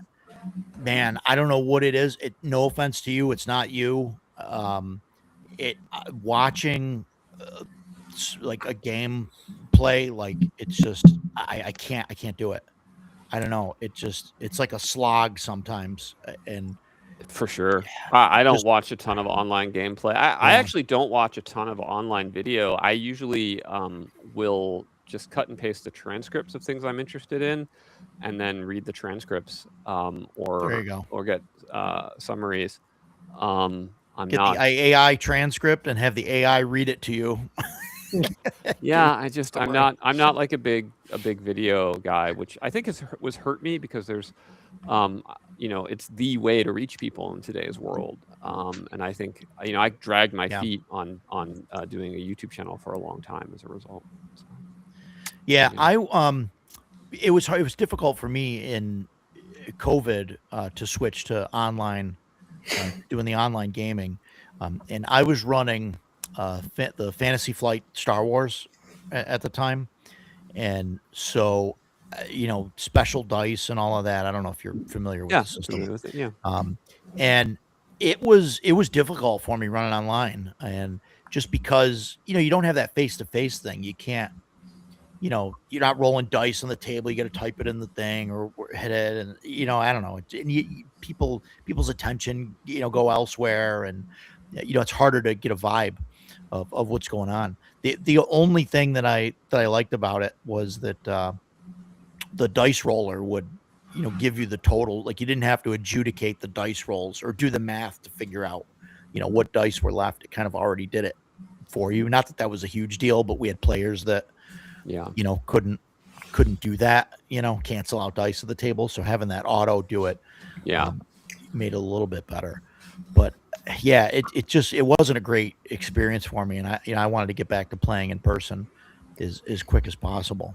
But yeah, the online thing I just don't. And then the YouTube thing, like I don't know. I mean, I've this joke has been made 100 times before, but I mean, I've got a great face for radio, I think so. But I wanted to do this and talk about stuff, and usually, this channel started because Jason and I would we would have conversations like this for hours, 3 hours long, or on the way back, driving back from a convention or something. And so, we're like, hey, let's put it on YouTube, and and it's kind of been Torture a small success, Yeah. I mean, to the point where Mike wanted to join us. He comes on mostly just to tell me I'm wrong about second edition. But do not. Well, you are wrong about that. Yeah. Why? What's the difference of opinion on second edition? it's excellent, and Roger thinks it isn't. Right. Wait, sorry, say again. It is excellent, and Roger thinks that it isn't. I see. He is wrong. Mike and I are correct. Alex, how do you feel about second edition? I like second edition. Yeah. All right. He's not getting it. It's funny. No. We sit here in this chat, and Roger just trashes on second edition. But you got Jason loves it. I've been running it for 30 plus years. Decato's in the game right trash now. It. Yeah, you do kind of.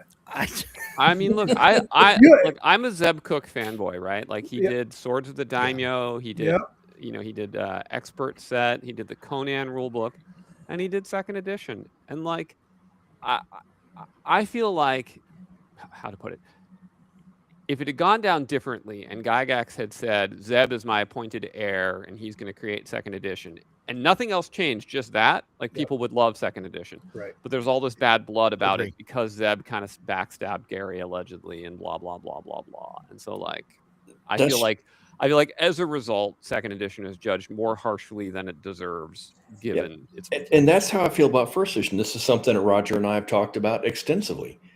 The first edition came about because Gygax wanted to screw over Arneson. Period. Right. Second edition, the same thing happened to Gygax over first. I could not care less. I'm sorry that Gary got screwed, but I don't care. I like second edition. Judged as a game, it's a good game. Yeah. I do believe what happened with Gary was more about finances than Yes, rampant particularly mismanagement. trying to screw them over. Absolutely. No, Rampant absolutely. mismanagement. Yeah. But like Roger and I had this discussion, and it's like, everybody wants to credit. Zeb doesn't get all the credit he deserves. He's got so many writing credits, and this was one I brought up. Fantastic. It says Gary Gygax on it, but Gary this is a Gygax, Zeb. yeah. They Right. just Zeb put it wrote on that. there to sell books. Yeah, that's Zeb right. wrote it. That's And it's Yeah, and Yeah, if you, no. I don't know if you guys have Swords of the Daimyo, which is OA1. It was the first supplement Yes, published. I remember that one. It is the best sandbox setting that I Yeah. think Wizards of the Coast or TSR, anyone has ever published. It is so good. Every hex has awesome stuff in it. It's got domains. It's got political conflict. It's got an overall. I mean, it's just fantastic. Yeah. Yeah. it's funny when you said you're like a Zeb Cook fanboy. I'm the same way. I go to Page, and like Frank Mentzer's there, and everybody's like ooh and ahhing over him. And I talked to Frank, and he'd come to my booth, and great guy to talk to and everything. But when Zeb came around on year 2, I was like, so prior to Page, I had to go and find the 2 Dragon magazines with those promo posters. Yeah. And I got them signed by Zeb, and I brought That's my player's awesome. handbook, my first printing player's handbook, 2nd edition, to get it signed. And I told Zeb, I'm like, yeah, everybody's got their, I'm not really a fanboy for personalities. I go, but 30 years worth of gaming from what you wrote. Yeah, Zeb, definitely. Yeah. Definitely. Yeah. Yeah, or take like the Conan RPGs, sometimes they call it the Zephyrs RPG, right? And I don't know if you guys are familiar with that. It was a fairly obscure box set that was published in the mid-'80s. Zeb Cook designed I have it. Yeah, and it's Cool. every page has cool concepts and great game mechanics. It's just this really amazing system. I just feel like Zeb did it in his spare time, right? Like he's like, yeah, I just did this amazing Conan RPG, which was absolutely groundbreaking, and did away with the concept of stats and skills entirely, and somehow still works. And you're like, oh, okay. And he's like, yeah, then I never did anything with it again because I'm just Yeah, they didn't. I just have shit going on. Like, I'm busy. so Yeah. I That like was neat. Yeah, I kind of skipped over your 2nd edition, and we had some of the books. Like I said, I started with BX, and then we just ended up adding on, 1E stuff and probably some 2E stuff, whatever was there. I mean, it all kind of worked together. And then then we played superhero games for a while, and then when we went back to D&D, 3rd edition was out, and so we kind of had to do that because those books were available. We had new players, like and Wizards wasn't reprinting the 2nd edition stuff, so or 1st edition, whatever. So we just went with 3rd edition and ran that, for a while.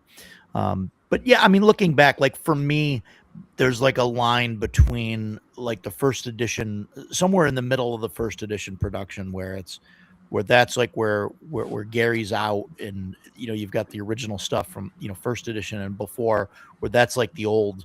That's Gygax and Arneson, and I understand that they tried to write out Arneson and all of that for first. I'm not oblivious to that, but at that point, like once Gary's gone, right, or out of it, like that's the end of like that, the Gygax and Arneson thing. It's like he's the last of the old guard, or however you want to word it. But and so for me, that's like the point where D&D becomes like this kind of personal passion project, and becomes this kind of corporate, game at that point. And so that's why I have a line there for me. And so 2E isn't, and yes, I will make comments that, only the even versions of D&D were bad and things like that. And these guys, my case. It's funny because guys want to trash on parts of 2nd edition because that's when WotC came in at the end of 2nd edition. Yeah. Right. But you got to remember, WotC wasn't the company they are today.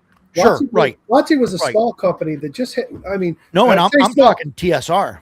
Right. I'm talking about Lorraine Williams TSR. Right. But what I'm saying is, even when they first came in, it wasn't like today. It wasn't like Hasbro. Right. Correct. WotC's now Hasbro. And so even their corporate times, TSR and WotC with 2nd edition, sure, yeah, they were like testing out new products left and right, and it probably is what killed the edition and really put the company in trouble with overextending on their product lines, but they made some amazing stuff then. They really did. Yeah. Some of it was definitely hit and miss, but it was a lot of hits in there. Snark says, if I'm not wrong, without 3-point X, we wouldn't have Axe, and that's Right. That's probably true, right? Because that's The OGL. Yeah, all the OGL stuff, and that's when all that stuff started. And then Fourth came out, and that's I think when really people were like, "Oh wow, we'd rather play, the older stuff." Yeah. So, but yeah, and I played a lot of third edition, and I don't think it was a bad game. I mean, I think it starts to fall apart at higher levels. Falls apart higher level. Yeah. The more I look back at it, the numbers start to get out of control and everything else. Right. But yeah, the more I look back, I'd rather play like an older edition, of the game. Yeah. And yeah, Paul, and I get, Lorraine Williams was trying to, she had to financially bring the company back. I mean, Paul likes to poke me on stuff, Yeah. but Paul thinks the world should be full of BX clones. I think he just can't get enough of the. No, I'm kidding. He hates clones of anything. But no, Paul's a good dude. But Alex, I don't want to keep you if you have to run. So I do. I need to jump. It's dinner time here in the Autark household. Yeah, fantastic. Anything that you want to plug or anything that last words? Do you want to tell me off or no. Listen, nothing more to plug. I mean, I feel like we plugged all my stuff for 90 minutes. Just a real pleasure to be on the show with you guys. Thanks so much for having me on. It's thanks for coming. It was a blast. Thank you very much. A blast chatting with you guys. Yeah. Not to put you on the spot, but do you think you'd want to come back? Yeah, look, I'd be happy to come back. I like doing streams. I stopped streaming because I was just so fatigued all the time. I just didn't have it in me. Yeah. But I'm trying to ease my way back in there and put myself back out there again. So I'd love to come back on. We should do that again. Cool. Yeah. Real quick before you go, Axe 2 is coming out in May. Is that correct? The second printing will be out in May. Yeah. Okay, right. Great. Awesome. Right. Looking forward to it. So, maybe sooner. It's literally on a boat. Well, it's a month away. So from China right now, and hopefully it doesn't get blown up in the Straits of Hormuz or something. I don't know, man. So, all right. Well, thank you so much, guys. Yeah. Really appreciate that. Thank you. Thank you. Thank Thank you you so very much. much. Yeah. Take care. Yeah. So, yeah, that's well, that's good fantastic. news because I've been wanting to get those books, but I'd rather get like not a pod version of them because they're pretty beefy. So yeah, I'll be right back. Yeah, Mike. Roger and I talked about Axe, and I knew nothing about it. So then he just it's Adventure Conqueror King. So he was describing it. You start out and you go to here, and then you go to here. It's like the progression of Conan, and I was like, that's how I like to play. That's talking about the domain play. That I'm the player he's talking about in the group that wants to do that. So I have guys that are into that. So it's like we just one my player Matt, like in the last session, he like literally was laying the foundation to his cleric's temple. Like that was part of it, so nice. We're definitely getting into that stuff, and the others are interested. Some of them, they're all interested in some. Like the rogue wants to start a gambling den in the city. Like that's his thing. So my rogue has a brothel. Yeah, why wouldn't you?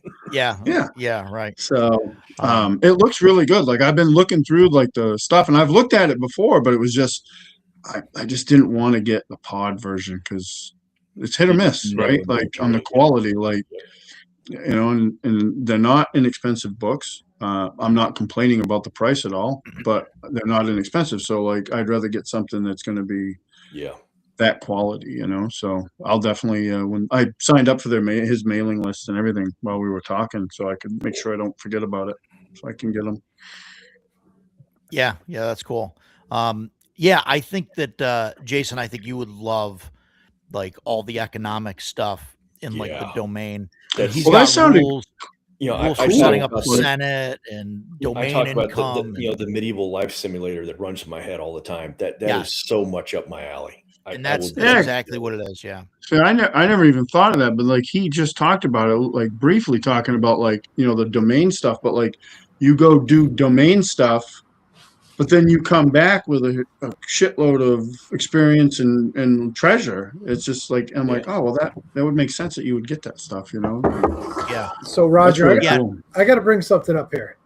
Uh-oh. So Oh. the last few weeks, I'm the lone man here with my dislike of, like we talk about the Shadow Dark or the OSE books, the smaller books with the large print filling lots of space, and you're like, oh, that's great, lighter rules, large print, nice and easy to read. Yeah, and and now, Axe and, is- and now Axe you're is a talking bear. about Axe.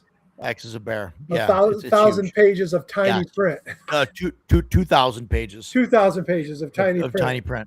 Yep. What is the overall system for it? Like, is it just It's a BX. BX? All right, yeah. It's BX basically. I mean, then he's added With a bunch of proficiency, stuff to it. proficiencies and stuff like that. Yeah, he's Oh, got some cool. proficiencies which Pretty- are like pretty large proficiencies. skills and feats type of thing, like that kind of hybrid. But yeah, sort of like what they did in second edition with the non-weapon proficiencies. So Huh. yeah, huh, huh, yeah. So, So listen, we got to talk about what we got this week, because yes, that's I have- exactly what I was about I have to a little say. story for you about something that was supposed to arrive. Yeah, today. let's do it. So I don't Start I with didn't bring Jason, because anything, I gotta go grab something real quick. But Great. I'm trying to think if I got anything this week. I don't think I got anything. I'm looking. Well, Wow. I got a lot of things. Yeah. It was a great week for me. All the stuff that I've ordered is finally all coming in. See, I'll start with this. Stephanie got me this for Easter. Oh, nice. I only need Nice. one now to have the full set of the green, the Age of Heroes, the Greek one, and everybody wants it. They're monstrously expensive. I will still Yeah. buy one if I can ever find one that has the map. So if anybody out there has the Age of Heroes, the green book, it has the map, I will be glad to take a look at it. Yeah, I'm super happy about this.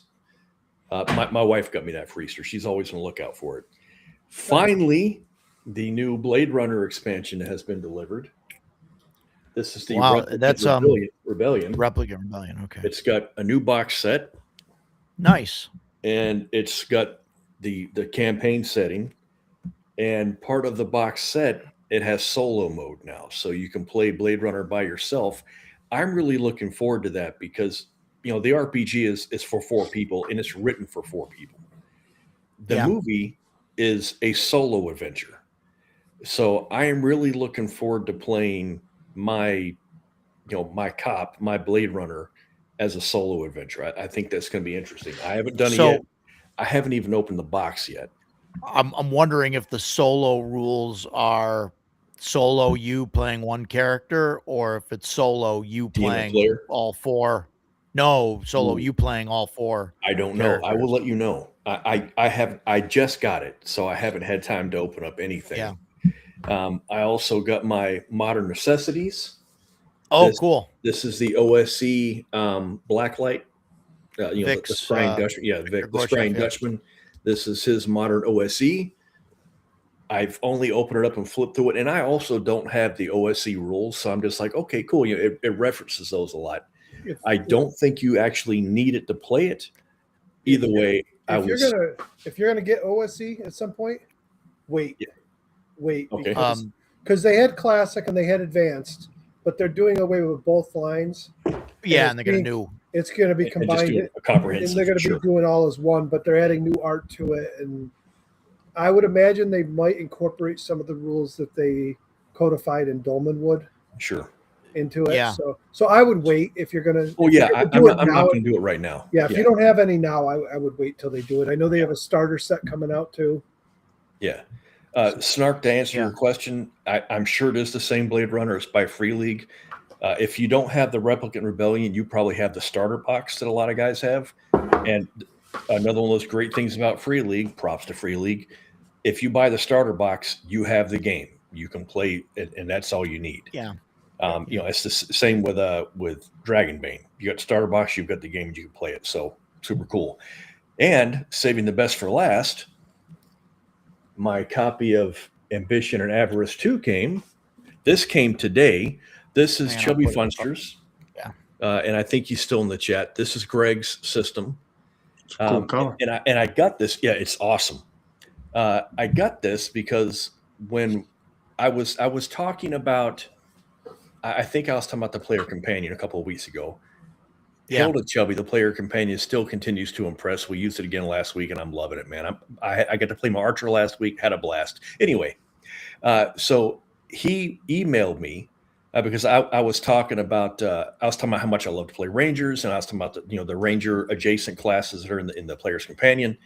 And he said, "What do you think about this?" And he sent me an excerpt from A&A, and it was the Ranger class.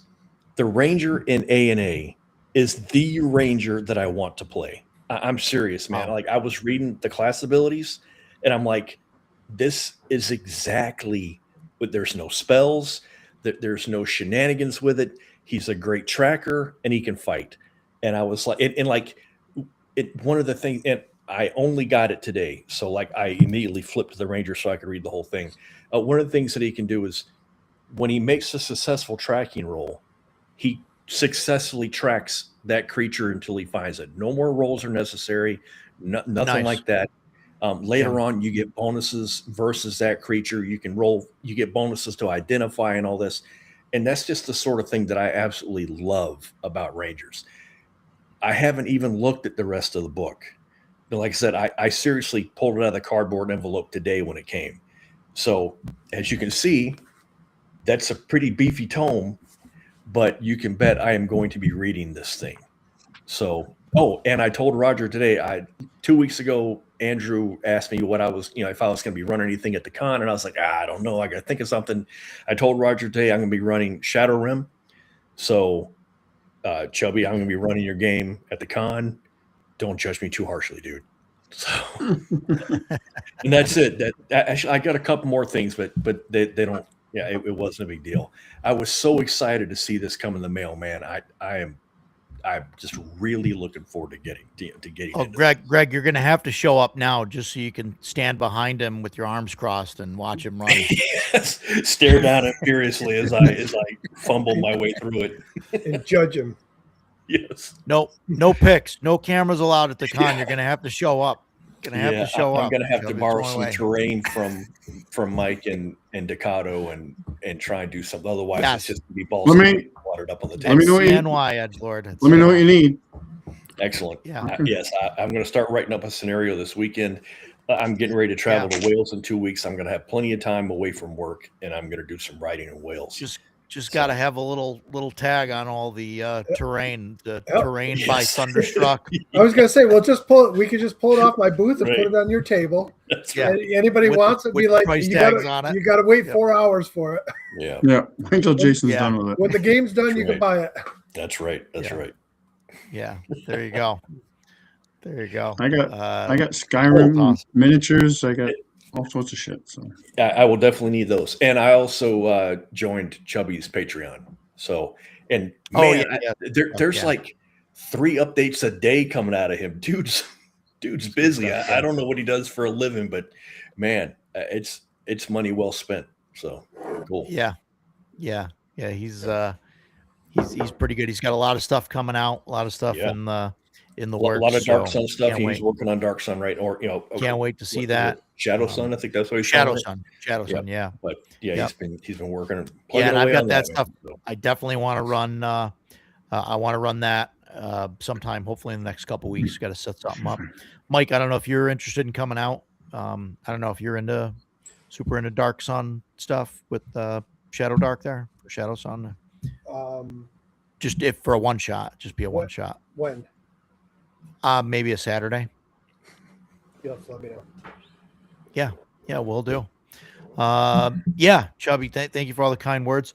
And we like I said, we're as you know, because you've watched us before, we're usually pretty if we don't like something, we'll say it. So and Chubby, I'm gonna argue with you, dude. I still have 2 from you in my inbox from yesterday. And I got 1 from you today at 4:10. So you did release something today. Oh, there you go. Or maybe your people did, whoever your people may be. I don't know. There you go. There I wish I had people. People. So do I. I don't know what I would do with them, but it'd be great to say I have people. Talk to my people. Greg's just hanging out. He's got a team of people that just produce everything. Is that That's is what that it how you're able to get all that stuff out?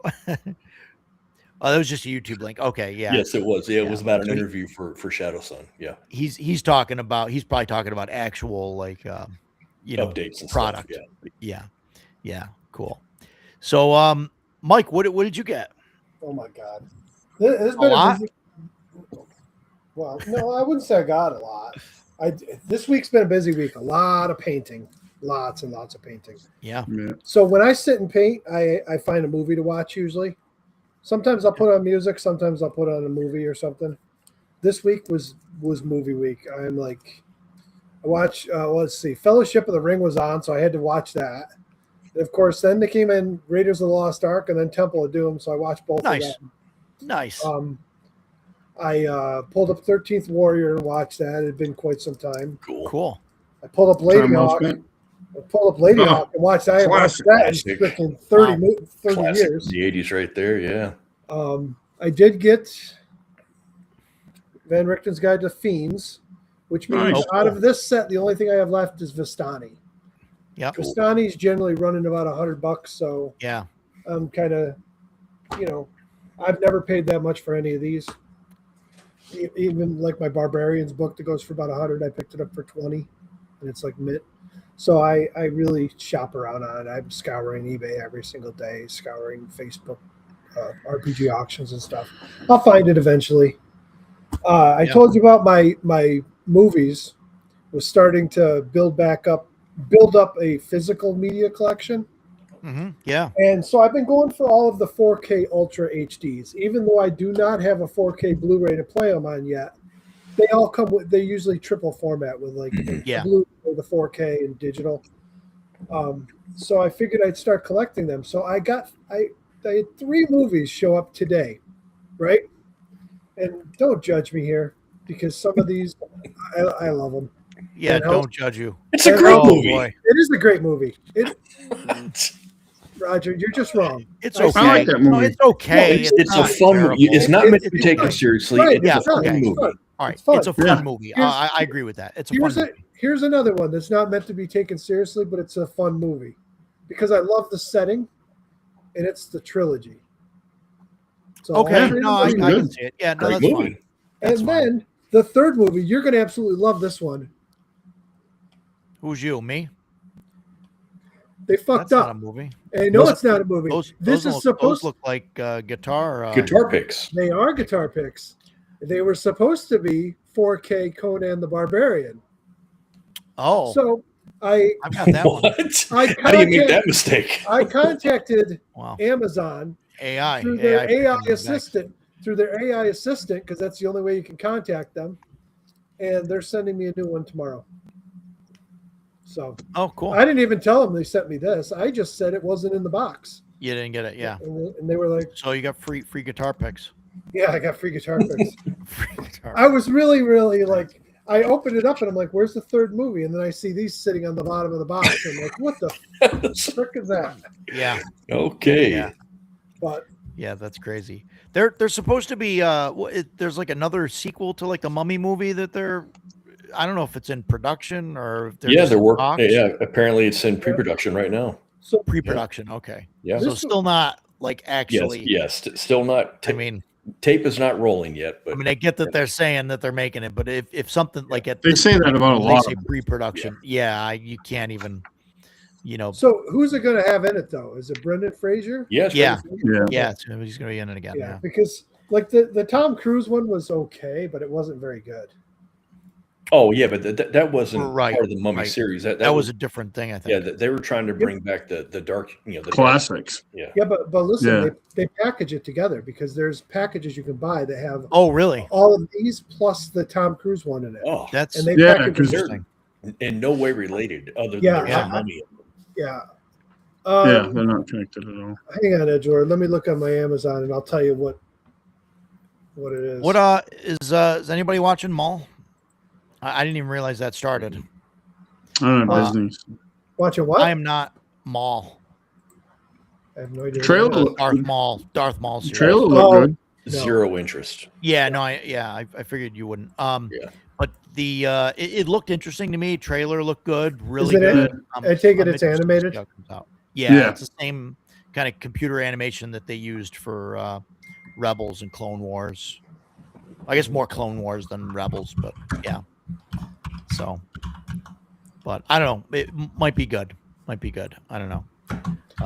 King Conan, yeah. I mean, that seems cool. I'm for it. I'll be more excited when it actually goes into production to see if, it comes up. Oh, is Snark leaving? Oh, Snark, thanks for coming. Yeah, thanks for coming. Good to have you. I think this one's about his lower torso because they kind of did the story on his upper torso. So now his lower torso has to walk away and find the upper torso, and that's gonna be that story there. So, I mean, the guy got cut in half, so you can split the stories there. Can double the movies. Dave Filoni's such a douchebag. Double the movies, kill the guy three or four times, Yeah, crazy times. But yeah, interesting. So Mike, that's what you got, right? What nothing else coming in other than maybe possibly another package of guitar picks? Possibly, yeah. Maybe you'll get the guitar next. 4K. 4K. Yeah, no, I do have more stuff in the mail. It's just it's coming. Yeah. Freaking eBay. I ordered something from a guy on the 2nd. I understand Sunday was Easter, but he hasn't shipped it yet. It's coming from Buffalo. Yeah. Dude, it should have been here by now. Yeah. Coming from Yeah, Buffalo. it sucks when you could actually drive and go pick it up. Drive there. Faster than you're going to get it. That's very frustrating. I can't seem to log into it from here, but I don't know. Edgelord, I'm not sure. For some reason, my Amazon is not letting me log in on this computer. Well, actually, I could just do it this way. Paul, I enjoyed Rebels. I mean, I know obviously, you probably didn't. There were definitely things in it that I disliked, but I did for the most part like Rebels. Well, Edgelord, yes. Chubby wants to hear about Mike's 2E game. Edgelord, it is the Arrow Video 4K. Yeah, Edgelord will go get it. Whatever you need from Buffalo, Mike. He's out there, so Okay, all right, cool. I'll knock on that guy's door. give him an address. Pick it up Son and of a drive. bitch. You going to drive it to me, or are you just going to keep it? He'll bring it to you CNY probably. Oh, okay. Well, that makes sense. Yes. If you're lucky. We'll be here in 3 days or a couple of months. Which Shelby, what is it you want to know about my 2E games? Oh, There's not boy. much to tell right now because we just finished running some Shadow Dark, and one of the other guys is going to run some Shadow Dark for a couple of months. I'm not starting my 2E game till June, after Central New York, right? The weekend after, I think. Cool. Stan, what did you? Sorry, Mike. No, that's all right. That's all right. I was just saying I don't have a lot to tell about it right now. Stan, what did you get in? Anything this week? Yeah, I picked up. I actually ordered this book. I didn't pick it up. I think I bought some miniature.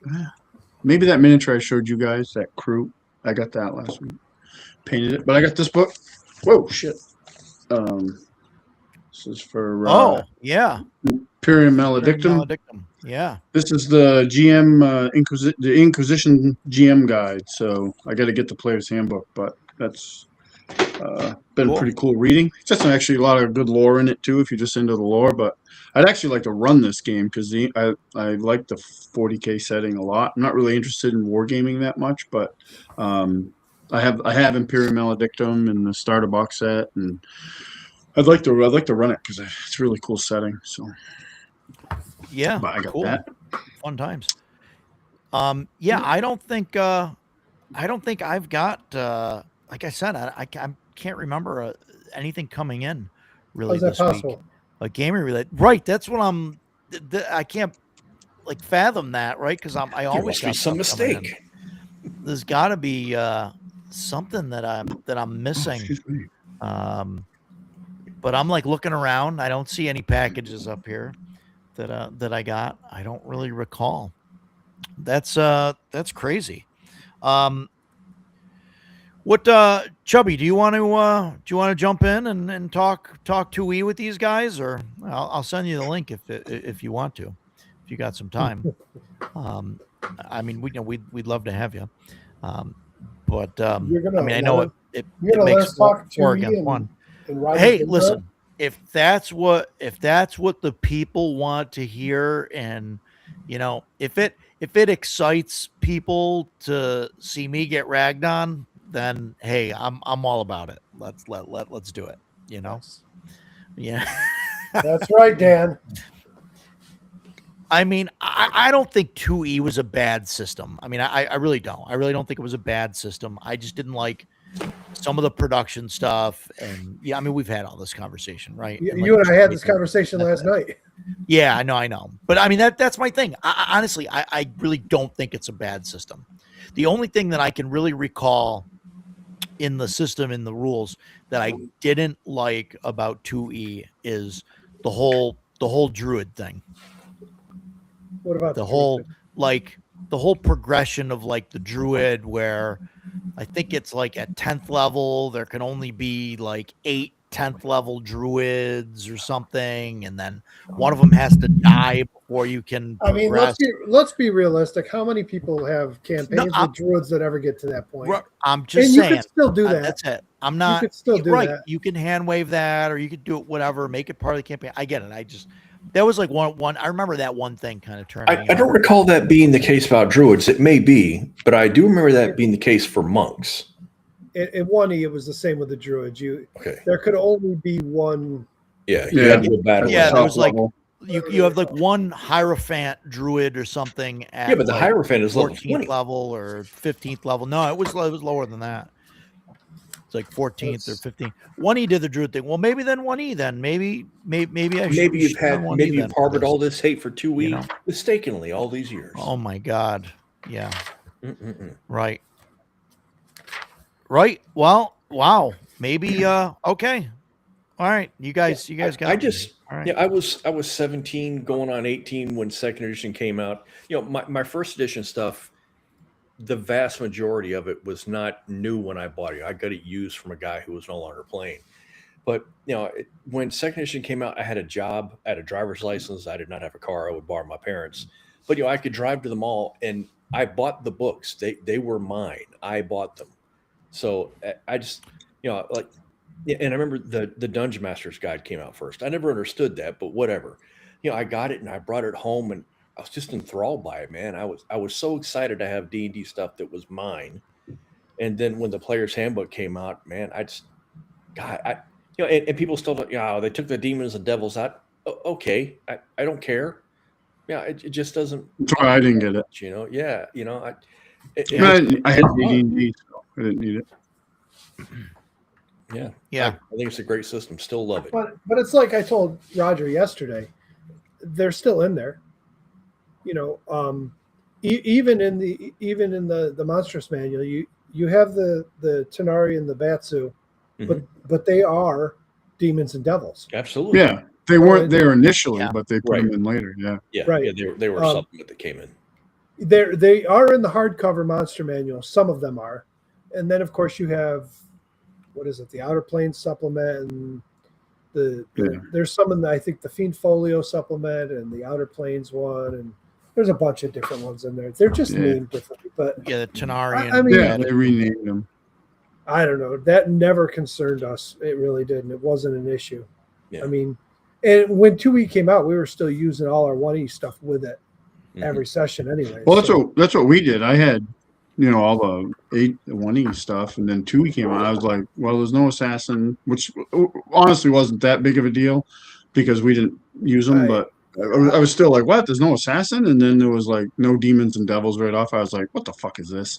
And then I didn't buy it. I didn't buy it. And then I would buy other stuff though that came out. We started getting the splat books. But then you have things like first edition Bard was absolutely horrible.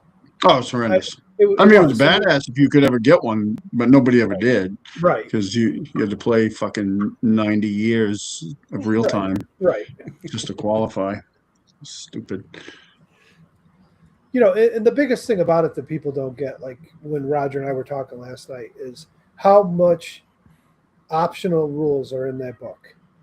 Every little thing that you come up to, there might be an option. Like here it is by the core book, but if you want to use this option, it's here. And they'll put it, and they even put it in like a blue box in that original one. Like they separate them and give you all these options so you can choose how you want to play it. It's very modular, unlike any other system. I mean, it's really, goes above and beyond what you see in most other systems when it comes to the modularity. Yeah. Paul, I sent you a message on Facebook. I don't know if you're still listening or watching or whatever, or what else you got going on. But yeah. So yeah, I don't know. Maybe someday I'll go back and try it, or maybe I'll jump into one of Mike's games at some point and just check out 2E, and you can tell me. And then you'll realize at its core, it's really not any different than your 1E game that you play. Yeah. Yeah. And then, like Stephen Kennedy mentions, like Thieves got changed to Rogue, and I know there's people that make a big deal out of that. Another thing that never bothered me in the least bit. They changed the name of it. Who cares? What they really did was turned it into. You had the 4 core groups. So you had the warrior, which included the paladin and ranger, and you had the rogues, which included thieves and bards, and of course the wizard group included the mage and the specialist. So it's they were still there. It's just the way they ordered it and organized it. Sure. Yeah, the thief rogue thing, like, that didn't really bother me because they just kind of made it. Yeah, like you said, I mean, they weren't really like thieves anymore. They were kind of a collection of like the skilled things, and they weren't. Yeah, they weren't any different. They had all the exact same things that you had in first edition. Yeah, they just changed the name. The only thing that was different, which I feel is much better in 2E, was rather than just having a defined chart where every thief at this level is this good at this skill and this good at this skill, they allowed you to put your points into it and make them how you want. So if you want to focus on sneaking around and fighting traps, you can. But if you want to focus on climbing and picking pockets, you can do that too. You could make them whatever you wanted. Paul mentioned missing the assassins and the demons. So but we got the best D&D art from Easley Elmore. Yeah. I mean, I'm an Earl Otis. Like, I really like the Earl Otis art. That's my jam. But definitely the Easley Elmore art is fantastic. Assassins, I didn't like assassins for a long time because it was always, you always had evil players that or evil PCs that wanted that wanted to go around, or they wanted to assassinate their party members or whatever. And it was always like a weird thing for me that, like, why would you have an assassin going out off in the dungeon or whatever with you? But now like thinking about it from like doing the domain play type of thing, it kind of makes sense that you'd have, assassins that would be trying to get you, if because you're running a domain or you're running the Thieves Guild or whatever, like there's going to be a rival Thieves Guild that's going to try and send somebody after you, So having some of those classes with kind of their own little mini game to like do some of that stuff kind of makes sense. Jason talked about, running, being in charge of the Thieves Guild. And so it's like, well, maybe the thieves, another Thieves Guild is going to send somebody out, and try and kill them to play that mini game. Paul, welcome to the show. Howdy, howdy. Welcome. Glad to have you here. We Yeah. need more people to come on and tell me that I'm wrong. So Well, sometimes the stars and the moon align, and you're correct on things. So it's very rare though. Very rare. Very Sometimes. rare, very rare though. It's once in a Roger Moon, I suppose. Has that happened yet? I mean, I don't know. I think so. I think we agreed on something. I forgot what it was. I think it was when GMs are trapped by their players into running 5e for the rest of their lives. And it's like, Yeah. nope. Yeah. That is not a prison sentence yet. You need to willingly right. accept. Yeah, I mean, So Roger, Yeah. here, you mentioned Jason and talking about thieves guilds, right? So this Yeah. is the other thing. Not only do you get like the complete thieves handbooks, which talks about that stuff and how you want to build it out, Sure. but 2E was king at this kind of stuff. I had that. Den of Thieves. This Sure. thing, in That's the pretty back, cool. It's got a map in it of a thieves guild, and this It's a whole cool book is- map too. Yeah, Like, yeah, it's really this is- cool. This is all about if you want to build out a thieves guild and I think I different have. things on your organization and how you want to run it. This is the stuff that 2E really shined at.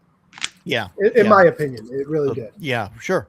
No, they did a great job publishing splat books and everything for every little different kind of thing. That the historical stuff I think was great. The blue and the green books I think were the best. I wasn't a fan of the red, brown, whatever color they are. Well, so here's another thing. But I I get it. I wasn't growing up, but now I look at them and I realize when I used to think they were overpowered, there might be a few kits in there that are definitely step over the line. But for the most part, most of those kits generally are just a background that kind of give you an idea of how to play that type of character and some free some free non-weapon proficiencies to help you with that style of play. And that's it. And none of that to me is game breaking. So at this point, I'm like, I don't mind my players using them, but I still vet them before they come into the game. Sure. If they want to play one, like, what is it you want to play? Let me read it and see. Why do you want to play it? No more. There's no more soldier kits at my table. Every fighter wants to play a soldier kit because they get a free extra weapon specialization, and I'm like, no, that's just min-maxing. The only reason you take it is because of that. But you let them be a soldier, and but that's the problem. They don't want to be the soldier. They don't want to be called but up. then you just say, hey, yeah, that's what I'm saying. Then you tell them, you say, hey, oh, by the way, you guys are all soldiers. Okay. Oh, well, this group's going into the dungeon. You guys got to roll new characters because you guys are part of the crew that got drafted to go up against the invading orc army. Good luck. Let me ask you a question. If you're running It's summer. It's time for war. If you're running a long-term campaign and your players are playing one character, does that sound fun and reasonable to you? That's why you make them play multiple characters. No, that's why you just don't let them. That's why you just don't let them play the soldier kit. It doesn't fit in my campaign. I mean, or do that. Yeah, sure. Yeah. If they're not going to go to war and do all that, then yeah, of course you don't let them do that. I'm just saying there's consequences to playing these classes. I mean, someone wants to play a pally. I mean, let them play a pally. But there's a wizard version of this one. That's all about the cleric one. There's a cleric one too. I have that one. That one's actually I think I have that one too. The cleric one is actually based in Greyhawk, and it's based on Hieronius. Yeah. Oh, well, there's a new Greyhawk supplement coming out, so I'm sure that it covers all that. Yeah. Okay. Yeah. Paul's got it pre-ordered already, I heard. Right. Yeah. I liked how all that info dumped, and it was like I was at GaryCon. And it was like, where was all this? That artwork wasn't even on the auction. It was all like backroom deal stuff where they were like, oh, we're coming out with this, and Melf the Elf is back, and Jeff Easley's doing the cover, and all the nerds are like, well, maybe I'll buy it. And it's like, didn't you guys hate 5e just 5 seconds ago? But all it takes is an easily cover and Guy Gex's name in print on the book, and all of a sudden people are running out to buy it. Jay keeps trying to swear up and down that it's going to be old school gritty Greyhawk, and I don't believe it for an instant. Yeah, but it's still going to be a supplement that's built for 2024. Exactly. It can't be gritty. Exactly. Yeah. Exactly. Yeah. No and listen, I mean, Luke might have the name, but he hasn't been an old school player in a long time. He's he runs and promotes 5e. Yeah. He writes for 5e. Well, no, there was that one picture on his Twitter Of that him they were playing in the 1E game? 1E. Yeah. And I don't know if that was staged or not. I mean, I'm sure he really was playing that game. Like I got, I don't care. It doesn't. I've got no beef with Luke, and I understand he's got 2 daughters that are only getting older and they need college funds. Sure. So Right. it makes Absolutely. perfect sense. Absolutely. You know Yeah. what I mean? But yeah, buying Yeah. those, it reminds me of these guys, the Oriental Adventures Oh, D20 nonsense that we had to buy as Legend of the Five Rings fans, and it has half good rules and half D20 garbage that's useless. So it's like, well, what do you want? You want your Greyhawk lore? Well, you're going to have to sift through a whole lot of 2024 garbage. So Yeah. I haven't looked at Joe Block's Greyhawk book because it's made for 5e. But supposedly the campaign guide doesn't have like really any stats or anything like that in it. I know he's an old school player, so some of that stuff might actually be good, but it's built. It's on what's the not DMs is it DM's Guild or the whatever the official for Yeah, D&D, it's on DM's thing is Guild, there, yeah. the D&D, DM's Guild stuff, because he's got to go through there in order to use the Greyhawk name and all that. When So was the last time they touched Greyhawk though? Was it Living Greyhawk back in 3rd edition? Yeah. Like way Well, back? Yeah, no, probably. they did do a little bit of 5e stuff. Ghost of Salt did. Marsh was set in Okay. Greyhawk. There's some in okay. the 2024 book has it as a Right, and setting. the 2024 DM's guide has a couple pages with a map of Greyhawk. And Really? Basically it's a very, very light guide on, hey, you want to create your own setting? Here's Greyhawk, model it after this. And it's not very big. It's like 10 pages or something out of the whole DM's guide. They changed the map and Yeah, they added changed. crap. Uh-oh. Yeah. My map on DM's Guild, I actually made after that was released. I made another version. After that was released, we were allowed to put it on DM's Guild, so I did. And I had people asking me, "Oh, well, this doesn't have the 2024 names in it." So I actually went, and it took me 20 minutes or half an hour to go through it and make another version of it with just the new 2024 names, and added it to the pack because I'm like, guys are like, "Why did you do that?" I'm like, well, because I have it on DM's Guild and I want to make money on it. And if you have new 5e players that want Greyhawk and want those names, I might as well provide it. It took me half an hour to change some names. And, when you buy my map pack, you get like 5 versions of it. An unkeyed one, one hexes, without hexes, old names, new names.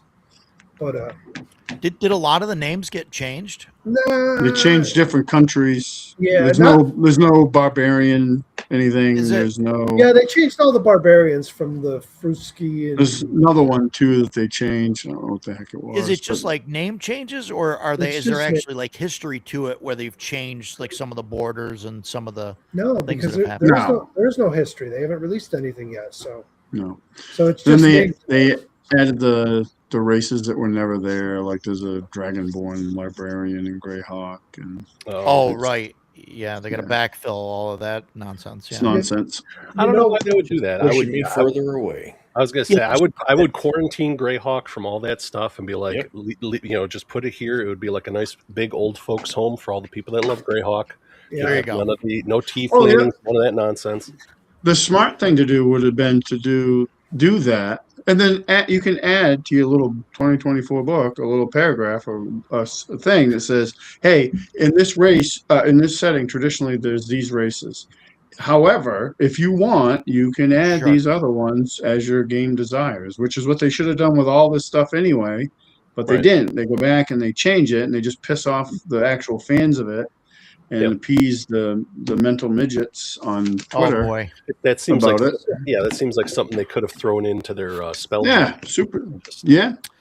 Chubby God. wants to know that if we were going to give direction to serious people to do a serious re-release, what are the essential elements of the setting to preserve? For Greyhawk? For Greyhawk. I don't know. Listen, I did Greyhawk. I did Greyhawk for a few years. I made that map. I ran my campaign there. Nothing about Greyhawk excites me, I'll be honest. I mean, I grew up playing homebrew, so I don't have that whole affinity to Greyhawk. And towards the end of 2E, I started buying some Forgotten Realms stuff, and I really liked it. I just enjoy it more. And I will tell you now, any of these people that will tell you, oh, Forgotten Realms, they've got, high-level wizards everywhere. It's in Greyhawk too. And if Greyhawk had still been published all along, you can bet The there would have Circle of been Eight all- is all powerful Yeah. wizards. Yeah. I mean, I like what Paul said is basically, quarantine off Greyhawk as its own kind of, world or dimension or however you want to, plane or whatever, and leave it the way that it was. I mean, but that's a Yeah. personal thing. And I think, a lot of the old school players would want to see that. But I mean, also the new players, right? The 2024 players, the 5e players, they want to see all their favorite, races in the rest of the D&D world, I mean, that's, I don't agree with all of that stuff, but those Right. races The problem- exist. They have Yeah, to the use problem is they don't make like they're trying to make products that are for everybody, and I get it because they want to make money. I get that, but not every setting has. I mean, like the old second edition days. Look how many different settings they put out. Yeah. Right. That's one of the things I was going to say that I liked about second edition. it did hurt them. Yes, It did a lot hurt of them, variety. yeah. So if you wanted to go play a horror game, you went and played Ravenloft. If you wanted to run around like a savage, you played Dark Sun. If you wanted to play, a high level fantasy, you go mess Yeah. around. Yeah, Yeah. You in the Forgotten Realms. Jason, They I just had bought- something for everybody, but you don't like the generic fucking soup bowl that they're throwing together with all their products. Yeah. Sucks. It's like it's got no. I grew up playing Greyhawk. I mean, I do homebrew now, but I love Greyhawk. And I like it because there's enough there for me to go, okay, I can run a campaign here, but I'm also like, I'm not swamped in tons of material that I got to digest, Yeah. which is great. It's kind of like that, the reason the Raging Swan press stuff is so good is because it's written in that style. Like it's designed, like it gives you enough to run as games for years, but you can also do your own thing, and that's a great thing about it. Yeah. Dan, I think is kind of saying what Mike was going to say there. All the settings bloat in 2E was awesome for the players. Terrible business decision. Yeah. Yeah, Chubby, you asked about my game. I've never, ever run anything in the Dale Lands, so I decided I wanted to, and I started researching. Now, Ed Greenwood has 4 books coming out this year. Yeah. And so he just clarified on Twitter yesterday because somebody had asked. He's claiming there's no WotC involvement because he's writing it and it's going through DM's Guild. So WotC's involved in taking half the cut, but supposedly they're not Sure. involved in the writing of it. But I came Other to books on realize, DM's Guild, too. well, what I realized was out of all the books that were in 2E with the Dale Lands, I don't believe that anything he writes today is going to have any bearing on it, especially since the setting now is 100 years later. With all these things going on, I set my game in 1E, the 1E campaign setting right before the Time of Troubles. So none of that shit happened. So there's no Time of Troubles, no spell weave, none of the world-changing events in Forgotten Realms. I put down the 1E map, so it's very sparse, and let my players explore and learn. And then I can look at all the stuff that came out over the decades and decide what I want to use. So if there's a village there that I like and I read about it, and oh, that's pretty cool, I want to add it to my game, well, now my players will run into it because it's not on the map. So it gives me basically a homebrew setting that I can do whatever I want with, but I don't have to do all the work on it. Yeah, this book, Mike, I don't have that book. it's pretty neat. That's a 3E book, right? It's a lore book, right? Yeah, it's so I'm probably going to screw this up. There was a change they were doing, like the company was doing a change in settings or I don't know what the fuck they were doing. So they came to him and said, "Hey, what would be your version of the realms?" And he wrote this. And it doesn't really have mechanics in it. It's all just information. Just setting and story. And some of it is like you get a snapshot into like his original like documents and stuff that he was sending to like That's cool. WotC or whoever. I might have to pick that up. But I mean, it's I mean, it's pretty neat. I mean, I just got it because I thought it was pretty cool. But So Chubby, yeah, I will agree with what you just said there. The only Yeah, problem that's right here. the Sounds like problem- people saying what they want in the setting with few defined segments, known countries, NPCs, but the GM can make a lot of adjustments as well. Yeah. The problem I had, and part of the reason why I got away from Greyhawk was I got pretty into the Greyhawk community for a while online, and they all tell you, oh, use the 576, look at the folio. It just gives you a little description of the region, and that's it. And then you make up whatever you want. But as soon as you share what you made, they're ready to tell you you're wrong. Oh, that's not what it's like there. And I got that so much from the community that I was like, screw this. I'm just going back to Forgotten Realms. I don't want to hear it anymore. Yeah. I mean, I don't even need to listen to it. I could just play my own game and not care. But, when you're sharing your stuff online and you get people that are just trashing it, the same people telling you a week earlier, do what you want with it, and then telling you you're wrong when you do something they don't like. Do what you want, but also do it the way I want you to do it. Right. And I found the difference was if you take the 1E Forgotten Realms and the 1E Greyhawk and put them together, they're very similar with the campaign setting itself. But where they differ is 2E had supplement after supplement after supplement for Forgotten Realms that could add to your game if you want it, where Greyhawk didn't have a lot of it. There is 2E Greyhawk stuff, but I don't know. It's, when we talked about Axe, and I said I'm never been big into domain play myself. Well, Greyhawk, if you look at their 2E stuff, it was really focused on the wars and all that stuff. And unless you want to play that style of game, I mean, I don't know. That was, Chubby's question, what do you think needs to be maintained? That's one of the things that I was going to say needs to stay.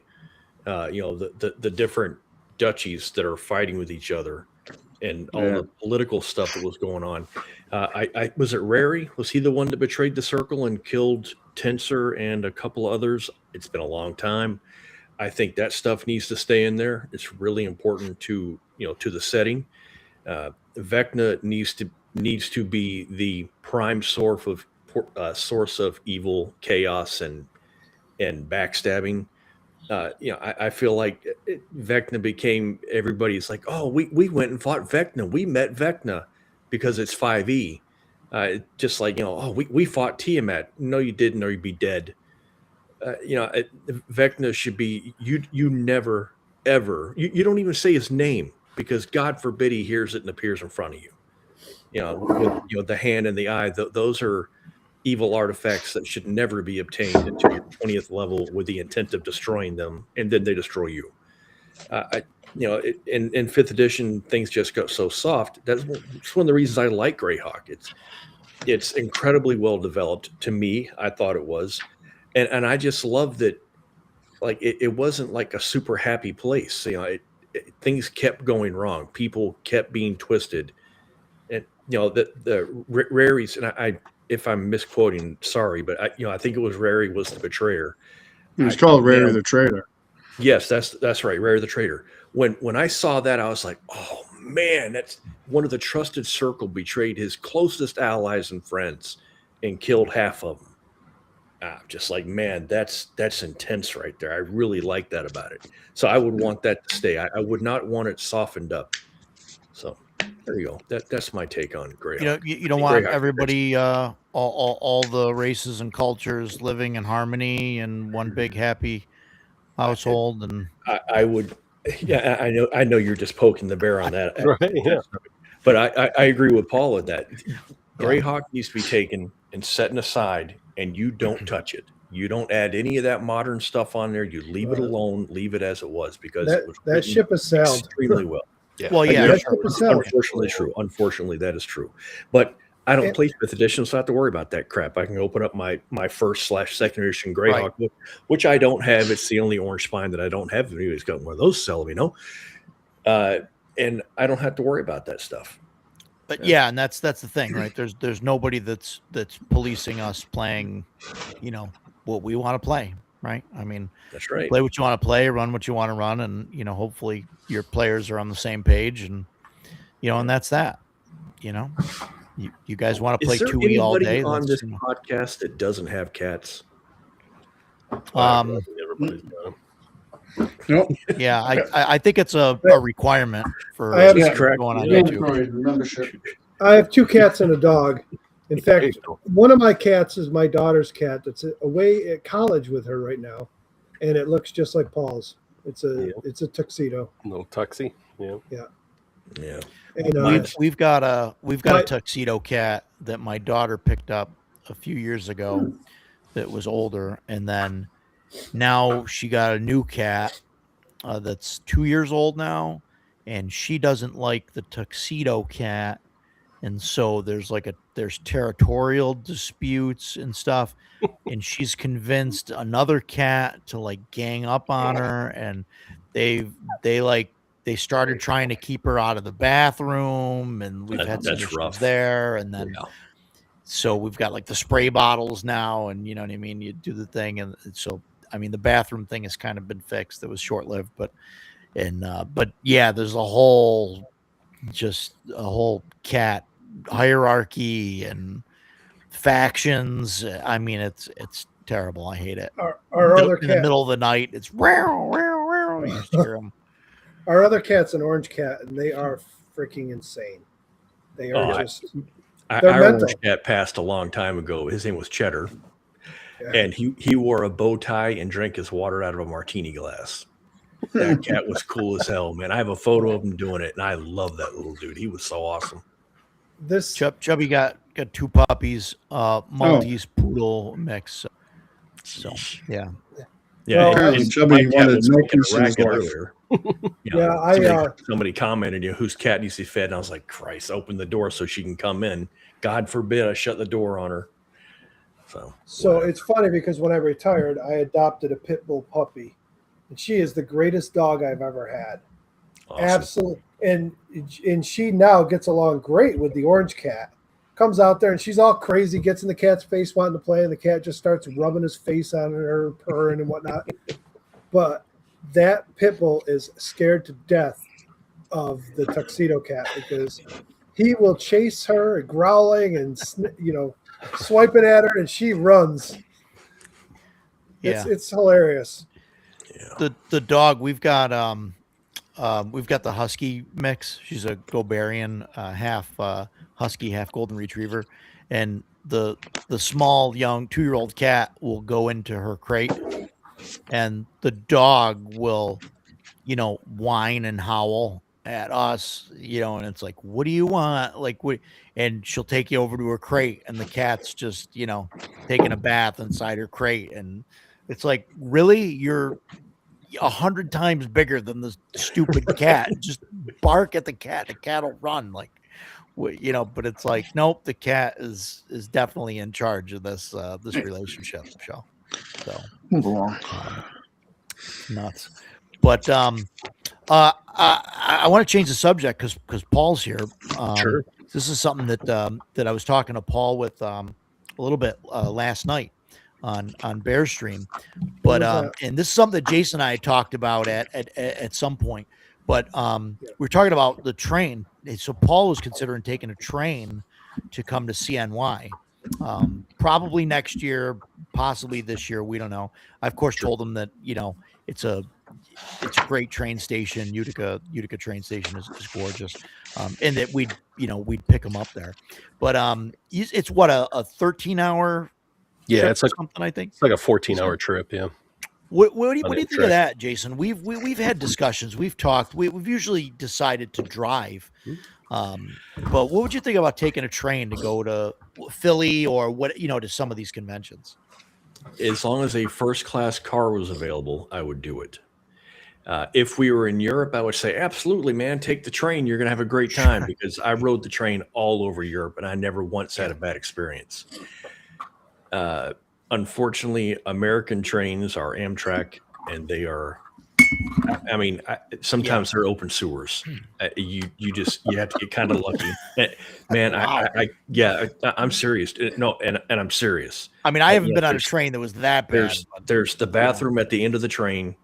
Yeah. And I don't mean every time, and of course, but like, the doors swinging open and the overflowing toilet is sloshing out into the car. I've seen that. Wow. And I'm just like, this is unacceptable. But here we are stuck on the train.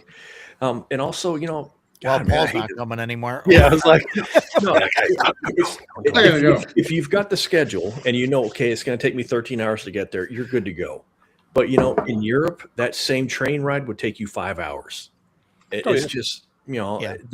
our train system's god awful, which is ridiculous because we started this shit. So yeah, if it'll get you here, and as long as if you like, Roger and I have talked about doing the train. The problem is it's 13 hours. Like we would leave at 6 a.m. and get there at 8 or 9, like to Lake Geneva. We would get to Lake Geneva at 9 o'clock at night. But Right. then to go back home, we leave at like 9 o'clock at night and then get back at noon. And it's just so the schedule's just all kinds of wonky. But if you have the time, or like you've got extended vacation, I got to worry about it. Get on the train, man. I would, yeah, why not? Anything to get here. So there you go. Yeah. And it came up in conversation, and I was, and like I said, we had kind of talked about it. And yeah, I think if you can get a decent, like, first class thing would be okay. My limit for driving, is like 6 hours, I think. And I mean, of course, I'm going to WizardCon. That's going to be like 13 hours in the car, probably. You're switching it's off 10 with the hours. wife, though, right? Yeah, the wife is probably going to drive most of it. She enjoys driving, so There you go. so yeah, that's not bad. That's not bad. We'll make some stops, and we can do it. Fuck, my wife fine. doesn't switch with me. We used to drive to go see her family. We used to drive to go see her family in Omaha, 17 hours straight, and I'd drive the whole way. Yep. My wife would rather drive the whole way. She's the one that wants to drive. Like, I got to plead with her. Last time we did it overnight, the last time we did it, my kids were real little at the time. We did it overnight. And I got to tell you, about 3 in the afternoon, we're in Iowa. We're less than an hour away. And I pulled over and I'm like, unless you want us dead in a ditch, it's time for you to drive because I can't handle it anymore. And that was it. I was like, literally got in the passenger seat and I was out cold. Yeah. Edgelord, you're going to scare him away. No, Yeah, right. Good. Yeah. For me, if I'm in the car, I need to be driving. I don't like it. In fact, the only time that I can remember my wife driving was the last time we were at Page, or not Page, PAX Unplugged. I got food poisoning. And I spent the entire last day of it coming out of both ends at the same time. So I got no sleep. I was sick as a dog. And so Stephanie drove home.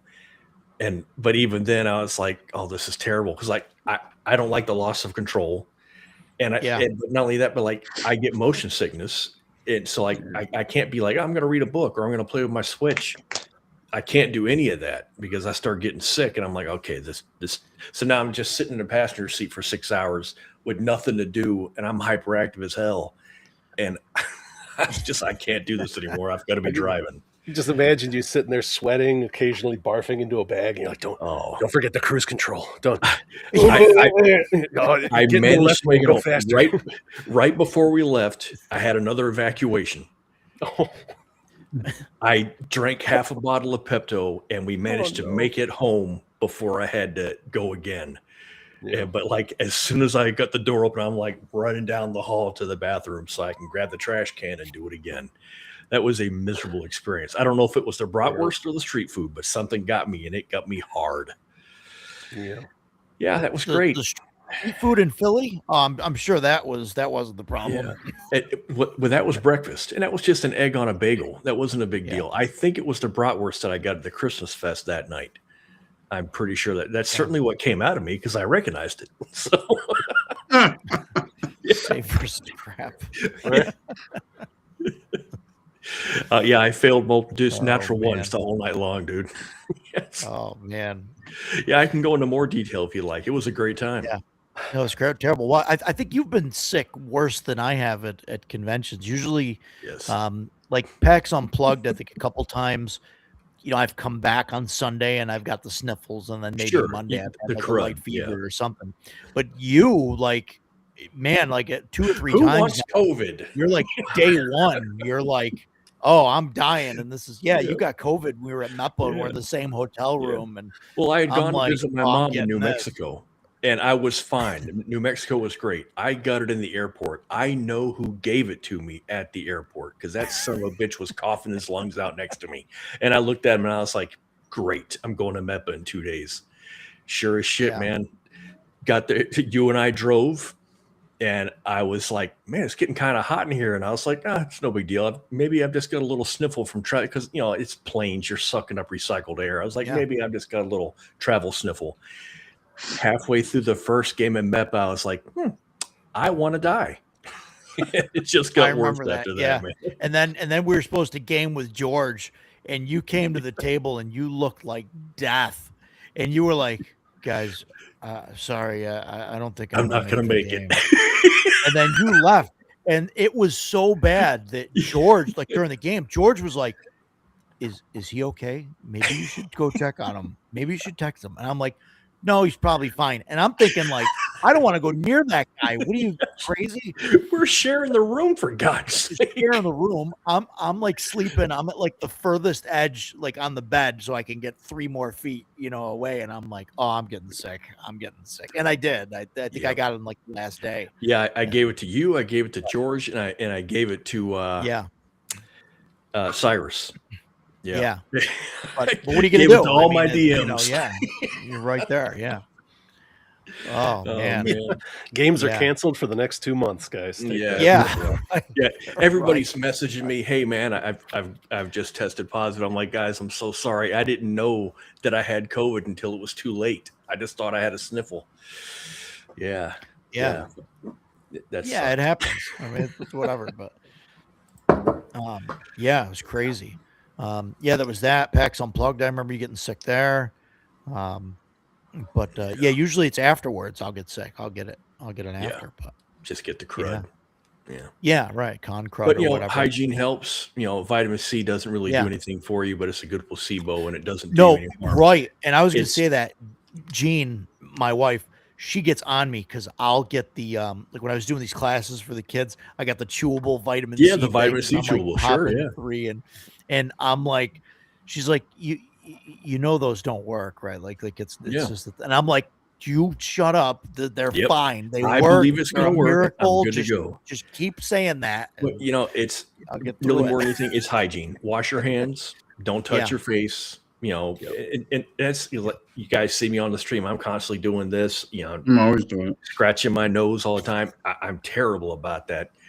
But what are you gonna do, man? I just go to the con. You're gonna get sick sometimes. Just try to make it worth it. Yeah. So, and the only one that hasn't been worth it is PAX Unplugged, because that is my least favorite con. Every other time, though, con's been great. So, whatever. Yeah. Fun times. So, hopefully that doesn't turn Paul off on coming to CNY. Oh yeah, the trains and stuff. Finding out that Amtrak is like the Trans-Siberian Railway. I don't know. We'll see. Yeah. Well, it first came up because we found out that the Amtrak stop over by Adepticon was like a block away, and we're like, oh, we could just shoot right down to Chicago with that. But if it's like, if it's a some kind of Mumbai open air toilet, then it's like thinking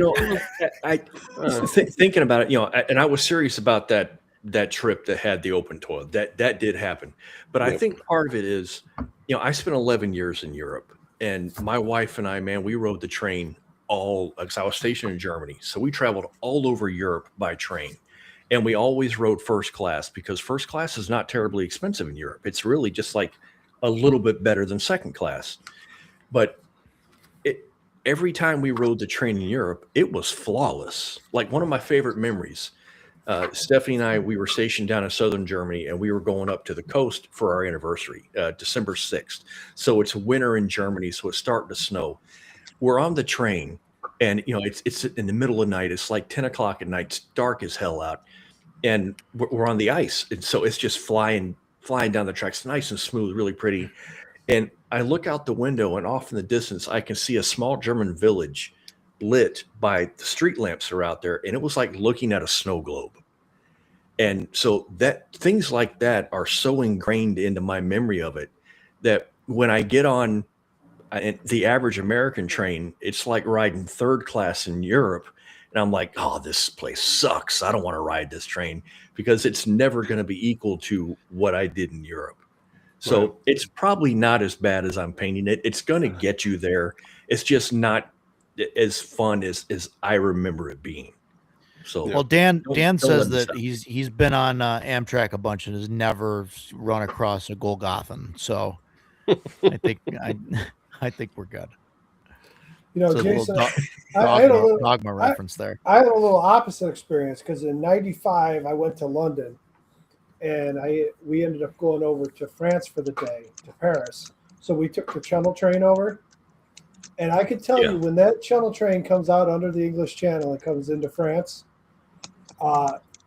the view that you get is slums.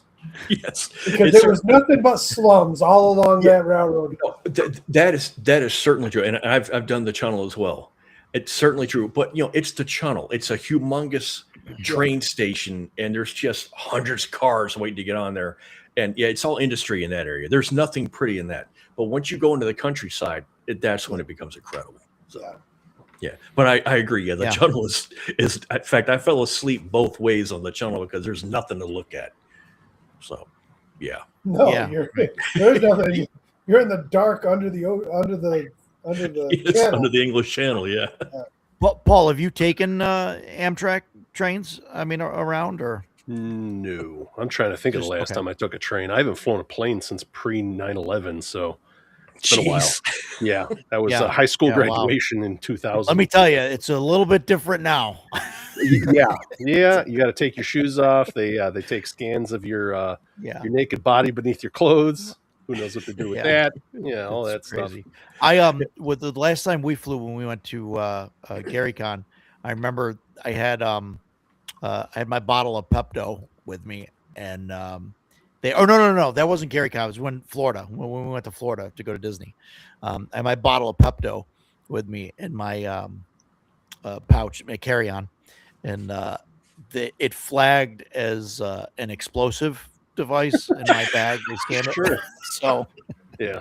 No, it stops my ass from exploding. So they pulled me aside. They're like, "Sir, we need you to identify this thing or whatever." And I'm like, I can see the shape. I'm like, that's my Pepto. Like, oh, we're gonna need you to like slowly open this thing, and I'm like, well, the thing's sealed, and I'm like, well, in order for us to let you take it on the plane, you're gonna have to open it, break the seal, we gotta test it, and like all of that. And I'm like, listen, if you don't let me on the plane with this, it's gonna be bad. It's gonna be bad. There will be an explosion. And they like tested it. They had to like, remove some. They're like, oh, we have to like pull some out, and like, they're dipping stuff in it. Like they had like a litmus paper, like stuff. I don't know what they were doing. They're like, oh, okay, you're good. It's fine. So, and I was like, sir, we have to justify our budget. So right. We're gonna drag this out as long as possible. Like I'm standing there with my socks. We got to use it. Yeah. I'm like, great. They're like, yeah, you got this bottle that flagged as explosive, and I'm like, yeah. So I set off an alarm in Memphis because I had ammunition in my bag that I forgot about and didn't declare. And my buddy and I were coming back from this course, and we were at the thing where we're going through the X-ray, and we're taking all our belts and all that shit off, and then it's busy. And then I'm like, I hear our names on the PA being called, and I'm like, hey, dude, they're calling our name. So they want us to return to the front thing. So we're like, all right, shit. So we throw all the stuff back on. And they met us halfway, and they're like, hey, do you guys have something in your bag that? And I was like, and they knew who we were because we had ID'd ourselves on the way in. But I totally forgot about 50 rounds of pistol ammunition I had because it's fucking Memphis. So I was going to have a loaded pistol while I was strapped. Yeah. So immediately what I did when I got off the plane was jam mags when my buddy drove a car. So we'd be all right. And I was like, oh, shit. So we go back, and he's like, yeah, where is it? And I told him. And he's like, yeah, you guys are all set. See you later. Okay. I had a similar experience I was going on R&R during my first tour in Iraq. I had an assault pack that I've been carrying C4 in for 9 months because that's just where it went. I'm getting ready to go on R&R, go to my hooch. I dump all the stuff out onto my bed, stuff some clothes in there. Off I go. I hit the United States because they don't check that shit when you're flying out of Iraq. But I land, I'm going through security. The dog starts losing its goddamn mind, and I'm but I'm in uniform. You travel in uniform, so the dog's going nuts. And the guy comes over and he goes, "So you're going on R&R, right?" And I was like, "Yeah." "What's in your bag?" I was like, "Clothes." And I was like, "But yesterday there was 5 pounds of C4 in this bag." He's like, "Yeah, that's what we figured." But so they were real cool about it. I had to go and they bring the Kim wipe and okay, I'm good to go. There's nothing in the bag. But I was like, I should have thought about this ahead of time. Whoops. But no. Yeah. Like, sir, you're gonna have to throw that in the trash. No. Oh my God. Yeah. Oh, I was hosting a class and the instructors were coming up from Tennessee. And one of them, he told me when he got here, he's like, "Yeah, I almost didn't make it," because he had a gun, like this small, like hideaway gun in his bag. He's like, "I totally fucking forgot about it." And it goes through the X-ray. Obviously, it sets off the alarm. The only thing that saved him is that the company he was with, they had a equipment store too, and the cops that showed up had bought stuff from the store, so they knew who he was because he ran the store. So they were like, all right. He's like, "I don't know what's going to happen with fucking TSA when I get back." They weren't happy, but I didn't get arrested. So, and then the other guy that was with him was like, "Yeah, I didn't think he was going to make it." Like, he had a little pistol in his bag. Did you ever watch Tulsa King? Stallone's Tulsa King. Later, Stephen. Thanks for coming. I saw parts of it, but not the whole thing. There's a scene where the boss from New York is going to Tulsa to meet with Stallone's character, and he's got his pistol on him. And so he tries to go through security. So of course they wrap him up. Then later on, the word gets around that he was stopped at the airport, and he goes, "What kind of idiot packs a pistol into the airport nowadays?" And everybody's like, "Ah." So that's who the hell does that nowadays? What's going to happen. Yeah, man. Yeah. Well, I remember I didn't get in trouble, but like we used to have to go to Boston a lot, my wife and I, for her medical stuff. And I had this bag that I took everywhere with me, and it had stuff in it. And I wasn't up here. I didn't give a shit, right? I was still working, didn't care. But I fucking start to go into the hospital, and I look down, and there's this, like an Ella Bean backpack, doesn't look like anything special, but it has this mesh pocket on the side, and I had filled that with pistol mags, and I was like, "Oh shit." I rustled back to the car and dumped those things out. Were they loaded or were empty mags? Oh yeah, fuck yeah. Yeah, no, they were all loaded, ready to go. We the first year I went to Philly for PAX Unplugged, they had the whole like metal detector set up, and they were searching bags and everything else, and I got pulled. Metal detector goes off, so they searched me or whatever, and they found my Swiss Army knife, little Swiss Army knife thing, 3-inch blade, full blade on it, whatever, and they're like, "Oh, you can't have this in here." And I was like, "Well, I'm not like, what am I gonna do with that? Like, it's not a like no, you get no weapons, like anything else, like okay, like whatever." So I was like, "All right, well, when can I get it back?" And they're like, "Oh no, we're gonna confiscate it, and it's gone forever." And I'm like, "Oh, the hell you are!" So I like snatched it back and they're like, "Oh, we're gonna have to escort you out and like everything." So I'm like, "All right, whatever." So I had to go back across the street to the hotel, drop it off the hotel, came back, went through security check again, got through this time, no problem. Whatever, was late, half hour late for my first game because of that.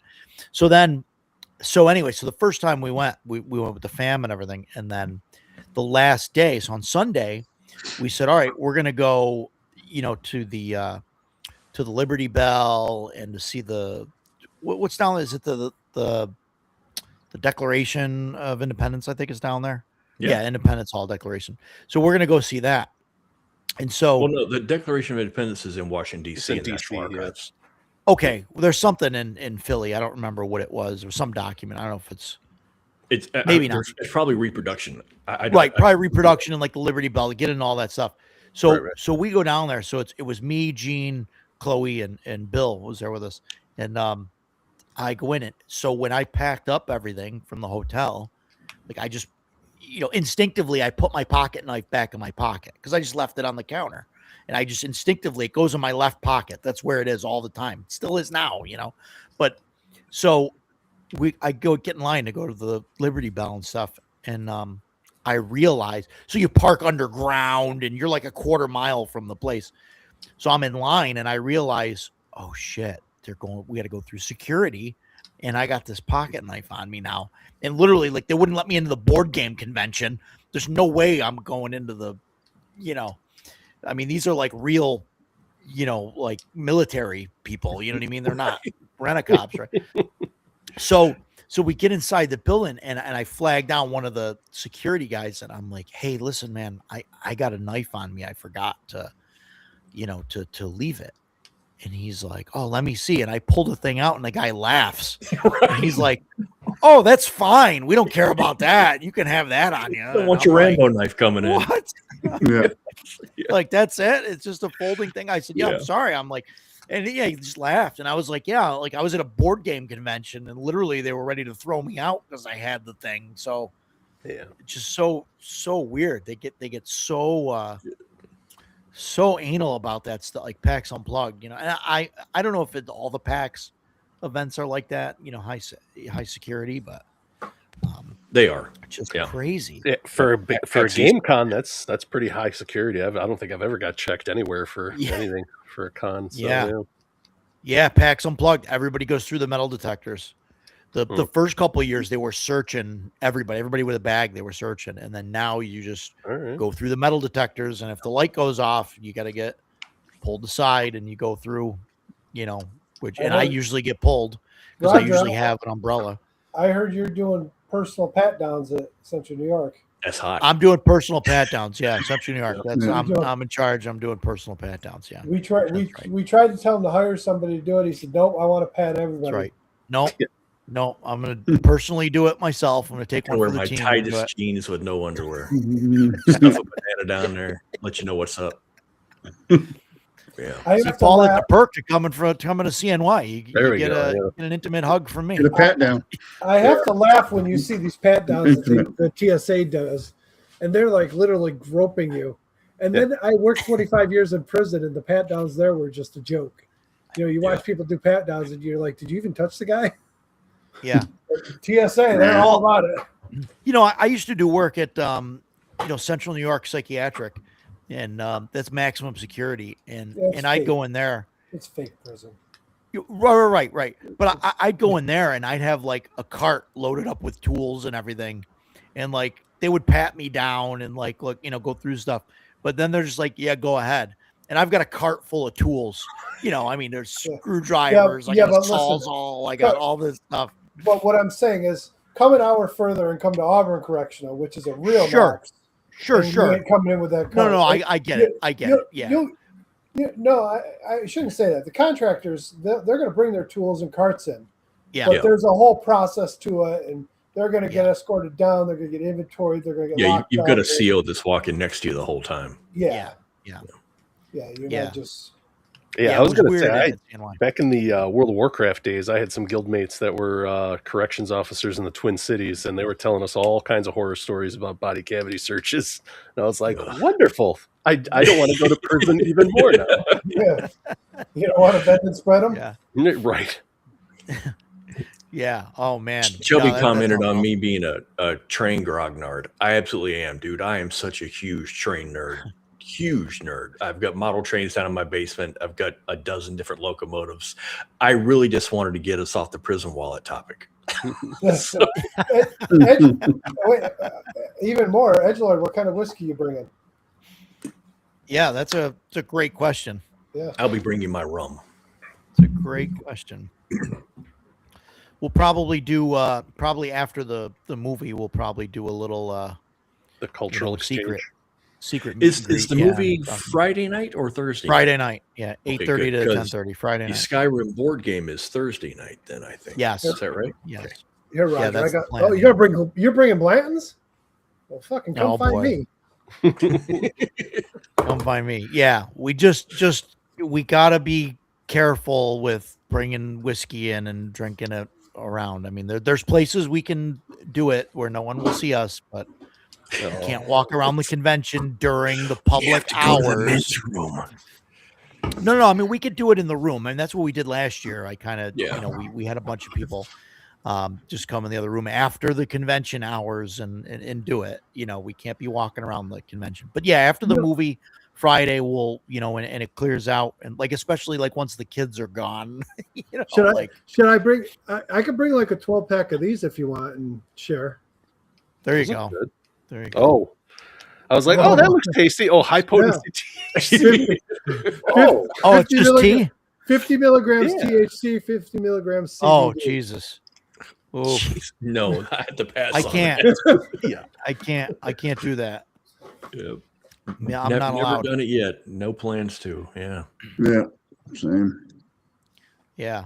But yeah, no, we'll do some stuff at CNY. We'll have a toast or something afterwards. Well, it'll be exciting. We did last year, so we will again. Yeah. That's what's crazy Yeah. about those Wisconsin conventions, man. No open container laws. It's just like just drunken savages everywhere. Yeah. Yeah. Yeah. I've Yeah. heard Everybody some goes crazy to that stories. after party at GaryCon where, it's like 7:00 and it's at the bar and there's 300 people packed into that bar. Yep. And Larry Elmore is sitting there like a king amongst his servants, and Yeah. everybody's talking to him, and it's loud as hell, and everybody is drunk, and just like, wow, man, I just want to say hi, and I have to leave. Yeah, Yeah. great though. Yeah. Crazy times. They got at CNY, the bar that's in the hotel does karaoke on Friday night, and told you we I didn't realize it was such a big hit as it was. They were like, yeah, we do karaoke on Friday, and I was like, all The right, place was who's packed. coming out? I was like, yeah, who's coming out to a hotel bar to do karaoke, right? And like All hang of out? Utica, apparently. That place Apparently a lot was of people. slammed. Oh Well, my God. Yeah. Get some drinks in us, and we'll get all the nerds in there. Yeah. Nuts. Yeah, I'd love to do that. Get everybody in the bar on Friday night singing some crazy stuff. Nobody wants to hear me But, sing. Yeah, well, I mean, I listen. I wandered in there a few times. Nobody wanted to hear any of those people. Right. No stogies for me, edgelord. I smoked cigarettes for about 18 years. I haven't had a cigarette now in Yeah. probably Yeah. another 18 years. I don't do cigars. I don't do any of that stuff. Nope. Don't smoke. Yeah. I quit smoking a long time ago. 20 years now, probably, maybe more. Yeah. So I don't even do cigars. I used to do a cigar once in a while, but then I found myself like holding it and flicking it like a cigarette, and I was like, nope, I can't do this anymore. Yeah.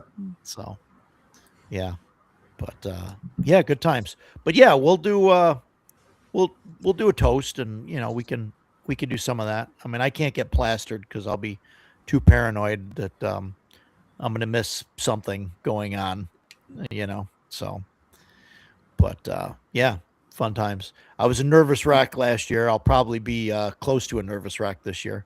A little bit better, I think. Went off without a hitch. Yeah. But Well, maybe that's why I need to bring you one of those drinks. fun times. I can't. I would. I can't. It's not I know. work. I know. Work won't work. I listen, haven't been pulled for a random drug test in the past 10 years. I guarantee if I have a sip of one of those, 5 minutes I get later, it. I'll get a text message that I got to go in Monday for a random drug test. I get it. It's So THC. It is legal in the state of New York. You have nothing Not- to worry about. no, that's the not union. true. The union. Oh, still says, union. Okay, yeah. Sorry. yeah, Yep. it's- yeah. Yeah. It's I can't. just like- Sorry. It's Take just it like back. when I Yes, worked for you. the state. Just like when I Yeah. worked for the state. It may be legal in the state, but it wasn't legal for state workers. Yeah. Right. Right. Yeah. You know? Sure. Same Uh, here. Yeah, And- I forgot about because Honeywell doesn't care as long as you're not high on Yeah. the job. It's like being Right. drunk on the job. They don't care as long as you're not. But I forgot about the union thing. Yeah, Yeah. I can't speak to that. Union, we still can't. Yeah. We got to do things right. It's funny because none of those guys do weed. When I was they all do. Yeah. When I was a teenager, I couldn't stand weed. It's, back then all you did was smoke it, and it always made me feel like shit. So I didn't do it. And then of course, 25 years with corrections, so I didn't touch any of that stuff. My wife had a script for medical marijuana for her back, and she said it helped her a lot. So then once it became legal here, and they were like, you could go into the craft beer store and buy gummies. Yeah. I started picking them up for her, and I waited until after I was retired and officially done. And then I'm like, I got to try one of these. And now I take one every night before I go to bed, and it helps me sleep. There you go. I don't take them.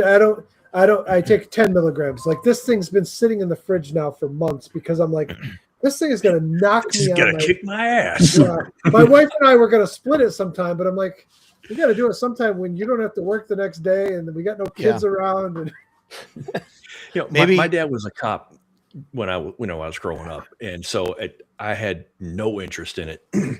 All of my friends did, but they all knew that my dad was a cop, so none of them did it around me. Yeah. Well, 3 of them came over to hang because we all played Dungeons and Dragons. 3 of them walk in the door, and it smelled like burning rope. And I was like, I didn't even know what I didn't know what weed was. Yeah. And so my mom comes over and she says, Jason, you should have your friends leave before your dad gets home. And so I'm like, okay, guys, let's go. So we went off to the beach. I live in South Florida. So we take off. And when I get home a few hours later, I'm like, Mom, why'd you tell my friends to leave? And she was like, you have never used marijuana. And I was like, no, ma'am. So she told me what it was, what was going on. And I was like, oh God, my dad's going to kill me if he comes home and smells this shit in my room. Yeah. Totally foreign to me. I still never have done it. The thing about it today, though, it's if you're somebody like, I got a buddy of mine he's a big drinker. And I told him one day, I'm like, you should probably just give up the fucking booze and get some gummies or something. It's way better for you. Yep, it's not going to kill your liver. It's not going to kill your liver. It does, but yeah. I don't know. I still have some friends that are like, oh yeah, it's 2 PM, and they're like, hey, let's have some gummies. No, I don't do that shit. Yeah. Like I said, Mike, maybe you should pop half a gummy before coming on the stream on Tuesdays. Maybe you'll go a little easier on me. The gummies that we get are 10 milligram, and I could tell you it barely does anything for me, but it's great when I go to bed because it just calms enough to like help me sleep. Yeah. Some people get fucked up. Like my wife takes a half and she says that's more than enough, and 1 would mess her up. 1 doesn't really do much to me. So, but I don't see a need to do more. Is it a pain thing for you? Or my lower back. It's my lower back. And I the only side effect now is I've found that if I don't take one, I have a hard time falling asleep. Yeah. That's called addiction. My issue is when I lay down to go to bed, sometimes it when my back starts to decompress, like that, like I can feel, it's painful as it does it settles in and stuff. So but you can't do it if you're going to get drug tested. So no, I can't. But if I get a script, putting smoking in shadow sun, very similar to potions. Clay pipe fire widely available. Water isn't, so I figure better than potions. Yeah, that's awesome. That sounds cool. That also sounds like it would take time too, which kind of makes it, more interesting than a potion, because like a potion you can just quaff it quick, whereas that you got to take some time to get it in your system. Yeah. So I have a story for you. One of my gamers in my group was a sergeant at the prison with me, and he was always so straight laced. And he's the guy that actually, after he retired, was the one that turned me onto the gummies because he started taking them. But now he's decided to we've got all these dispensaries here. So now he'll go and buy this weed and, I'll bring you a joint. I'm like, I don't want any of that. I'm not going to smoke that shit in my fucking lungs, first of all. Yeah. I don't want any of that. But he told me that he bought it's a 2-pack of gummies. They were 2,000 milligrams, 1,000 each. He said he took one of them and he was fucking high for 3 days. He goes, I was so fucked up. 3 days, he Wow. said. Wow. That might make the meetings that I have to go nonstop at work. That could be a lot better. Yeah. These young whippersnappers. Zach, I think I got 10 years on you, so maybe not Paul. I think Paul's the young one. Oh yeah, I'm only 44, so Oh yeah, the Look at baby. youngin'. Hey, Look at he it's not doesn't me even have anymore. gray. He doesn't even have gray in his beard. they're there. I just, Oh, I'm one of those fools that's like, if I pluck them, no one will see. It's a whore. I might as well just shave mine. Yeah. That's why I put the microphone right here. Then nobody can see that. Oh, there you go. Yeah. Yeah. After Yeah, I I mean, retired, I was working at oh. Home Depot, and one of my associates was telling a customer where to find me, and she said, "Just look for the salt and pepper gentleman in the door aisle." And I was like, "Salt and pepper? Holy shit!" Yep, Yeah. she got me. Yeah. You looked at yourself in a mirrored surface, and you looked like you just aged immediately. Yep. Oh god. Oh man. Oh my God.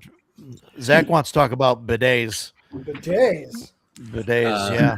No comment. All right. You know, I use a shower. So. Zach, we got to get Zach over. Zach, I used to hang out, play Magic with Zach, and he'd come over and jump into an RPG every now and again. And but then he got married, had a kid, and I haven't seen him since. I think his kid's 3 now, maybe, I don't know. So I think the next time I'll actually get to game with Zach will be when his kid goes to college. I think that's so no, Zach, John, you got to come over sometime, jump into a game on Sunday, play some stuff. 2.5 years. Wow. And you've only invited me out to dinner once in 2.5 years. And we've Terrible. been playing together Told him for about it 8 like a years woman. now.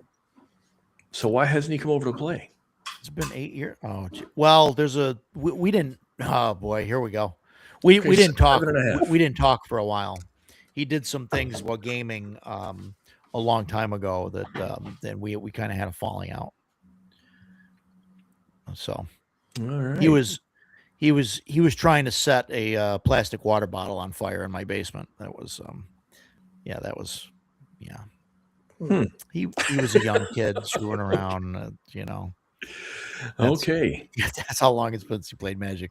2.5 years. Jesus. Roger, is it Yeah. bad that Auburn has Prison City Brewery and Wow. their most famous beer is called Mass Riot? That's not great. That's not great. Falling out. That's what it was. A falling out. Listen, I'm not going to argue with you over YouTube here, but it was a falling out. That's what I'm going to call it. Jeez. It was On me getting that mad note- at you and you never coming back. But On that note, I'm going to call it a night. so soon? Well, it's 9. My eyes are Yeah, starting I to burn, and I'm not smoking anything, so I must be tired. No, we've been going 3 hours. Yeah. What, you got anything else to add? Any final thoughts on anything that we've covered? No, I was really happy to meet Alex. I put in the chat that I mistakenly thought it was a different person with the name Yeah. of Alex in their I saw name, that, and yeah. I really wasn't looking forward to tonight. I was like, I'm just going to be quiet, and if the guy says something, I'll respond, but I wasn't looking forward to it. But as soon as you put in the chat, it's Axe, or I think you said to him, I really like Axe. I was like, holy crap, different guy. So then I got all ramped up. I was super excited to talk to him about it. So yeah, great night. Again, great podcast. Cool. Chubby, man, I am so happy that you produce the stuff you do because it's all just been the highest quality. I'm going to keep buying it. So awesome. Yeah, that's all I got. So Cool, man. That's it. Yeah, You good guys stuff. have a good night. Yeah, thanks for Oh, thanks see for you, coming. Jason. last thing. Sorry. Yeah. I saw a comment much earlier that Edgelord put in, still demanding that I start a channel. It's never going to happen. Oh yeah, Carpentry and Crusades. It's never going to happen, man. Never going to happen. Carpentry and Crusades. Yeah. All right. That'd You be- guys I have a think, great night. I think I'll I'm going to talk to you start Hey, one. Jason. I'm going to start it Jason. and put your picture on it, and then Sure. I'll still co-host. I'm happy to be a guest on anybody's channel. I'm fine with that. I just don't want to mess with this nonsense. So yeah. later. I hear you. Take care, man. So yeah, good times. So yeah, fun times. Yeah, we rag on him. Like Carpentry Crusades. I think that'd be fun to do that. Why not? Or hopefully we're gonna build a game table up here pretty soon. I don't know when that's going to be. Probably sometime after the convention. But start doing that. But that'll be cool because we looked at I looked at some of the more expensive tables, the wooden tables and stuff that are out there, and they're just Yeah. they're just way. I mean, I get it, right? Some of them are really good quality, and like so they're 8,000, 10,000, whatever. I get it. It's craftsmanship. You're paying labor. Like I get it, but that's over my budget. Some Like, of I'd them rather are shit quality too, though. For a lot of Well, money. yeah, I've been to some conventions. I don't want to call people out. I'm sure that you've seen them, but I've looked at stuff where a guy's selling a table for $5,000, and you look and you feel the joints, and they're not even. It's not smooth. You can feel the bumps, and it's like, dude, this is great for like your home, and this is like the quality that I want. That I'd be okay with if I built it for my house.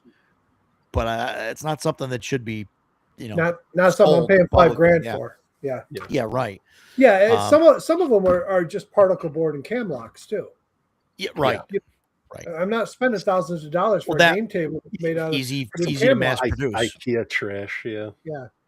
Yeah, right. IKEA. Who wants that? Then like one person spills their water on it, and half the table It dissolves. swells. It bubbles up and everything. It's like, man, what do you do? So yeah, the goal would be to build a quick base, probably with just 4 legs, and then build the top out of just dimensional pine that's available, off the shelf, and then use that for a little while and take notes. And then after maybe 6 months to a year of using that, go back to our notes and then build another one out of, oak or maple or whatever. I think I'm going to build one out of cherry. So we have a sawmill, and we've got 2 drying barns filled with lumber right now, and we have so much cherry, it's ridiculous. My father's like, Yeah. hey, let's use cherry for that. I'm like, Dad, it's going to get painted or whatever. He goes, oh, who cares? I got so much of it. Like, no. But, we could actually put it to some good use there. So, Yeah, sure. and we, But I think it's a good idea to build like a working prototype, first. yeah. Like I wouldn't want to go right to cherry and then realize later, man, it would be nice if we had an extra 2 inches this way or what, things like that. So, so that's why I want to go with like cheap dimensional, lumber, something that we could put together quick. Right. And then it's not like, oh, I wish this was longer, a little bit higher, a little bit this, and we're $1,000 into it or whatever. I don't even know what cherry's going for these. I mean, I haven't even looked at. Oh, I don't know. Like I said, I prices. won't It's be crazy. buying it. Yeah, right. If you got it to use it, that'd be awesome. Yeah. So, yeah, I mean, but that's the plan, and we'll see. We'll see where it goes. And you could probably get away with using, plywood for a lot of it, and then just covering it with the cherry. Well, I mean, you could also buy the higher end cabinet grade plywood. Sure. And stain it and whatnot. Yeah. That's what my computer desk is made out of. But my computer desk is older than my kids, so it's about 20 years old now. And I could tell you that you could tell it's plywood now. Over time, the finish is worn off of it. And there's parts where it's started to wear through a little bit. Yeah. It just, I don't know. My desk takes a beating. I do all my painting on it. It's got paint all over it now. It's, just, I'm not very good with that stuff. I treat it like shit. Yeah, but that's good. It gives it a little character, Yeah. So, if it's a work desk, I mean, that's It is. that's what you do. So I'm Zach. I'm completely against putting cup holders on the thing. I think I really don't like drinks and stuff on the table, and I know that there's two thoughts. One is like if you put cup holders in, then people are using the cup holders, and that means that things are going to tip over less. But also, I think it puts stuff in the way. Like I'd rather people have side tables for snacks or cups or whatever. I don't know. What do you do, Mike? Do you have people at your table that have drinks and Everybody's got drinks. everything on the table? Yeah. Is it ever a problem? Hasn't been, but it could be. I mean, I use neoprene battle mats. If somebody spills a beer all over it, I'm just gonna wash it and hang it up and let it dry and whatnot. And, I'm more worried about the books. Yeah. I mean, where I sit, nobody's gonna spill any drinks on my books. If they're spilling drinks on they're spilling on their own books, if anything. Yeah. Right. So right. But I can see why cup holders might be a way to go. If it's a cup holder that's set into the table so they can set their drink into it and they're not spilling it. Yeah. I think I kind of like the ones that like they have some that are built into the top edge. I think I'd rather have the ones that kind of like slide into the groove. Yeah. Like under, like lower down. Yeah. Because then they're not like right there. Like I feel if they're right there at that edge, like people leaning over the table to grab a mini or something, that you'll bump into that stuff. Hey, Ducato, I wanted to show you something. You want to see something fucking weird? I printed both of those towers. What the fuck? See the difference in size? Yeah. Why is one bigger than the other one? I don't know. I don't know if the default for the regular tower was only 28 millimeters and the default for the other was 32. What is normally the default? Well, that depends. 28 or 25 probably. No, on printable scenery, 32 is their default. Oh, really? Yeah, because if you go and look at their sizing guide, they show all these different sizes, and they've got 32 at 100%. And then you scale it down for 28 or scale it up, So 32 is their default, which is good because I'll be honest with terrain, if you're using minis with it, 28 millimeter terrain with 25 or 28 millimeter minis gets kind of tight sometimes. Yeah. I've made that mistake like when I bought stuff because it's cheaper to get the 28. Yeah. But then it doesn't fit right. Like I bought some ruined castle pieces from their previous Kickstarter, and I actually gave them away to one of the guys in chat. His son plays bolt action. I was like, "Here, take these. I'm not going to use them." Yeah, so I print everything at their default setting, which for their new stuff is always 32, but some of their older stuff might have been 28. I don't know. Well, I chose 28 specifically. Solid wood board game table for 4 to 6 players, $500. Yeah, my buddy got that. Like, I forget if it was a Prime deal or whatever, but he got it for like 300 something. So it's it good? Yeah, it's pretty solid. When we go there to play on Sundays, for the most really.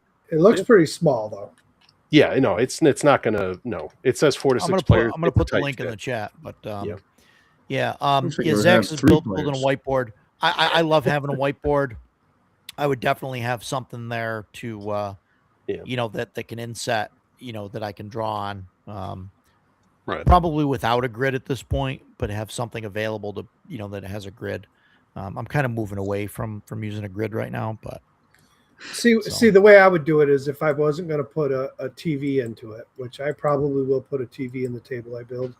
But if I wasn't going to and I wanted to do a vault like that, I would make the inside of that vault probably 4 foot by 6 foot, so my neoprene mats would all fit would just fit inside right of it. Sure. That was one thing I saw at Adepticon that was really nice. Those big mats that are like, it can fit like a 6 by 6 foot area. You're like, wow, just these, you just lay it out for the tabletop. So when people are rolling dice, it's not nicking the wood or anything. So. Yeah, all mine are 4 foot by 6 foot. And the table we use is 4 tables pushed together that are 5 by 10. Mm-hmm. So it gives us plenty of room I mean, we've got the full 4x6 to play on, and we still have a little bit of room for books and dice and whatnot. Yeah. So, Yeah. Right now I'm using 2 6-foot tables, 6 foot by 30 inches, kind of up next to each other. And that's what we use. But I got it's a decent size. one. Mine's like 4x13. Yeah. Wow. Mike, yours is pretty big too, right? 5x10. Yeah. Wow. And how many players do you have? At the moment, 4, but when we start our 2-week game, looks like we're going to have 8. Yeah. Okay. Yeah. So What, Yeah, I've Stan, had how 8 many? or 9 of mine. we've had Well, we- no, my campaign now we have 5, but we got 2 of our regulars are kind of out, so I'm down to 3. Oh, wow. Yeah, yeah. Oh, Let's see. that's One of a them, lot of table. he's had a lot of family stuff going on, so he's hasn't been very regular lately. I don't know if he's coming to the next session or not. But my buddy that I've been gaming with for a long time, his family, they're the ones that bought the event center, so they've been busy as hell with that. So he hasn't been in quite a while. So, and I just talked to him the other day, and he's like, "Yeah, probably not going to be back anytime soon because it's just crazy." I think bar height. I think you got a good idea. He's saying so it's comfortable to move minis without hurting your lower back. Yeah. But I think I start thinking about the chairs. Like it's easier and cheaper to buy chairs, for For a a regular normal table. 30-inch height table or whatever, Yeah. Yeah. than to have to buy, bar. Because what are you going to sit on? You're just going to bar stools, or like your chair selection drops dramatically. I think. The way we actually set it up now with 4 players is I'm on one of the long ends by myself as a DM. And then on the 2 small ends, we have 1 player on each side. And then opposite me, there's 2 players. And the reason I did that is because, I'm right there. I can reach everything on the Yeah. table from there. Yeah. Once I go up to 8 players, I'm going to have to shift around a little bit to make more room for people. But I don't know. That's why I'm still figuring out how we're going to build the table, because I really want to be able to accommodate for the full 8 players. Yeah. If I only had 4 and was only ever going to have 4, it'd be easy to make a table. Yeah. What's counter height? Counter height's 36. 30, I believe. No, Is it 36? it's got to be. It's higher than a regular table. Yeah, it's got to be maybe 36. And then a bar height's probably 42. Yeah, counter height's 36. You're right. Okay. So Look yeah, at that. or Dan, get like 4 of those adjustable height tables. Use them as your base. Set them all together, and then you can just have you push a button and the heights go up and down to whatever you need it to. So yeah, for skirmish play maybe. Yeah, because Yeah. I've seen them. They make them for board gaming, and I was like, yeah, if you do maybe skirmish level, it's going to suck if you're trying to do anything bigger though. Yeah, right. But I could definitely tell what he's talking about though. Yeah, especially when you're sitting there measuring and doing all that, it takes a toll on your back, especially if you're old and fat. That'll happen. Yeah, well, nobody here is that. No. No, we're spry. Yeah, spring chickens we are. Jesus Christ! There's a table on Etsy. I Oh. googled Oh, six, God. I googled D&D table with 65-inch TV, and it came up with an Etsy one. Looks nice and all for 12 grand? 15,000. 15. Jesus. Buy 2 of them. Oh, here's one for 20 Yeah, with the Yeah. with the TV that sits on top of it. Yeah. There you go. Yeah, that's great. There you These go. people have lost their minds. Well, I mean, that's just like, think about the labor and stuff. That's what it is now. Like, think about like for me, right? Like I think about what I would have to do. Like for me to charge, like the time it would take and the labor would I have to charge people to make what I make to go to work every day? Like, I wouldn't want to make less than that. Why would I want to make less than what I get paid to go to work every day to do it? Right. So, I mean, you know, and it'd probably take me twice as long, you know, to do than a carpenter, you know, or somebody that's, you know, doing that sort of thing every day. I mean, so, you know, I'd have to charge just as much. Or, you know, I mean, I get that it, you know, probably I wouldn't get the sales, but you wouldn't need the sales. You know, you just would need to sell one once in a while. Well, I mean, I guess it all Right. depends on what you're doing it for. If you're trying to, you want to quit your job and replace your income with it, then sure. But if it's Right. you know, I was laughing at Edgelord there about the Blood Bowl League. That's yeah, Blood Bowl, 90s Blood Bowl League. rather Yeah. accurate. Yep. and I tried. Yeah. I tried to get those Skirmishers Guild guys to come to your con, but Yeah. the guy, I don't know. I messaged them. The one guy but- that runs it, I've been to his house when they ran some games and everything, and I talked to him on Facebook once in a while. But he's like, every time I bring it up, he's like, "Oh, maybe when my kid gets older." I'm like, "Dude, it's you live in Lafayette. We're talking literally, you could drive down for one day and do it." It's an hour, yeah.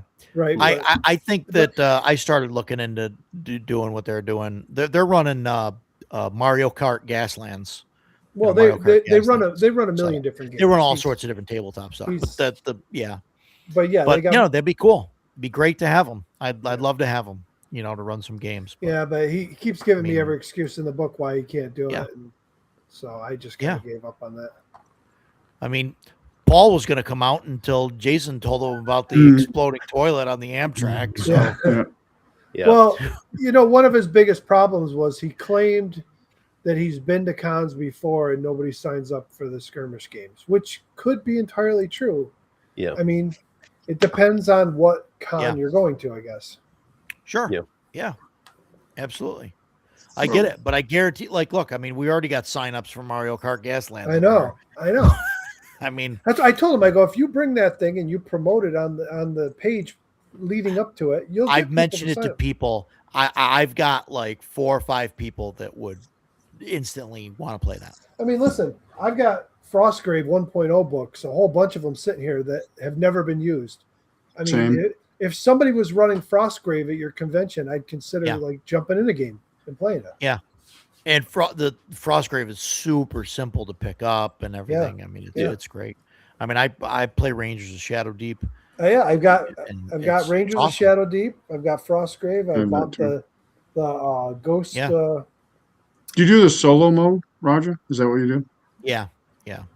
I've done solo, and then I've done it, like I started playing it. I was doing it on Sundays for a little while before our gaming. And so then Jason started showing up early, and like, so he played a couple times and Joe played a couple times. And so I just kind of give them Rangers that I had already made up. To be honest, I'd like to convince my group to try it because I bought, you know, the folio and I get the first edition book, but I also bought this just because as soon as I saw it come out in the setting, I'm like, yeah, it's fucking pirates and jungle. I gotta have that. It's cool, yeah. But when I went and met those guys, I played some games there, and when I showed up, one of the guys was like, he goes, yeah, I work over at a UPS store, so I printed these up and bound them for you. So Rangers of Shadow Deep with some other stuff, with whole bunch of loose leaf stuff, and then this is not a test. Okay. Which is like a wasteland yeah. game. And then the Wasteland companion for it. And I'm like, Nice. yeah, I would love to play this stuff, but none of my guys want to try any of it. Yeah, right. Rangers of Shadow Deep is fine. I don't think it doesn't have a whole lot of stuff going on with it, you know. Well, I mean, it's a skirmish type of game.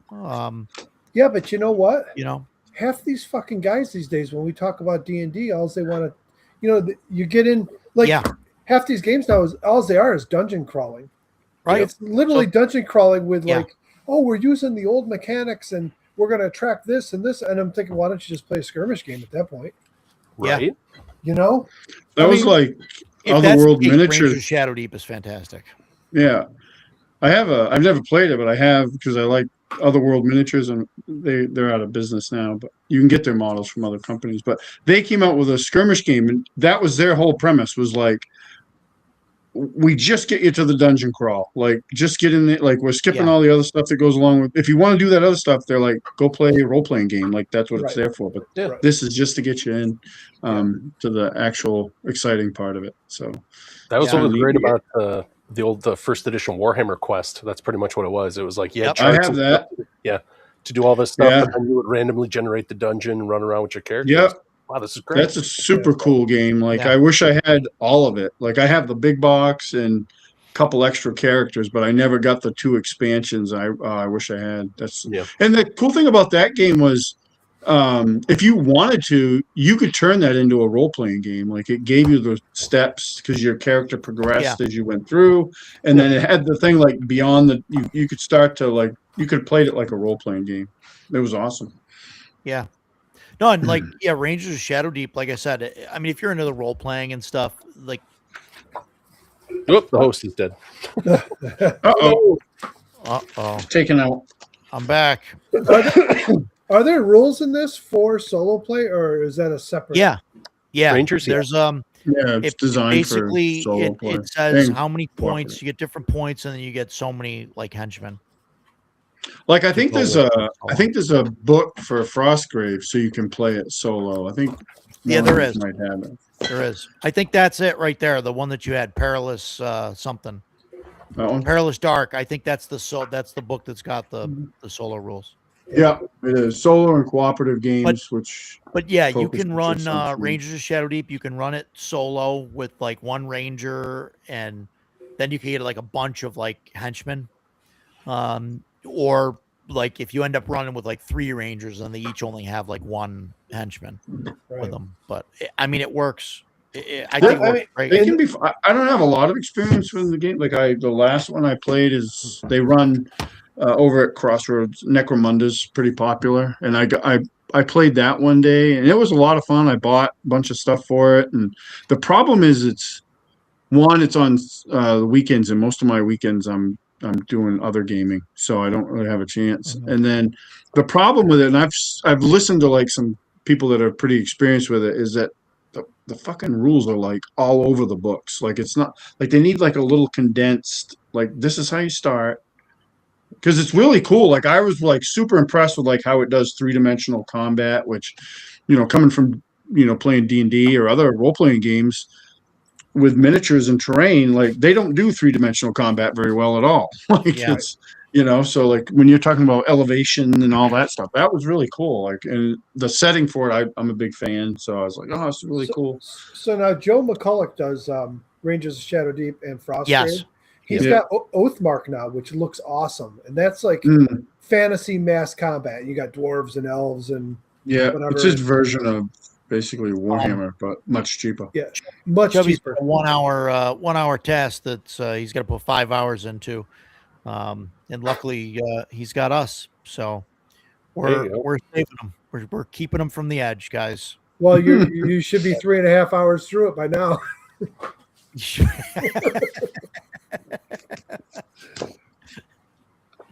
So we're here to help, Chubby. We're here to help. Yeah, I never got on to Frostgrave, but we were doing 40K at the time, I think. So somebody pulled up Stargrave, so because we could just use our minis for that. Yep. And that was kind of fun, where it's like, you're just playing space pirates doing missions.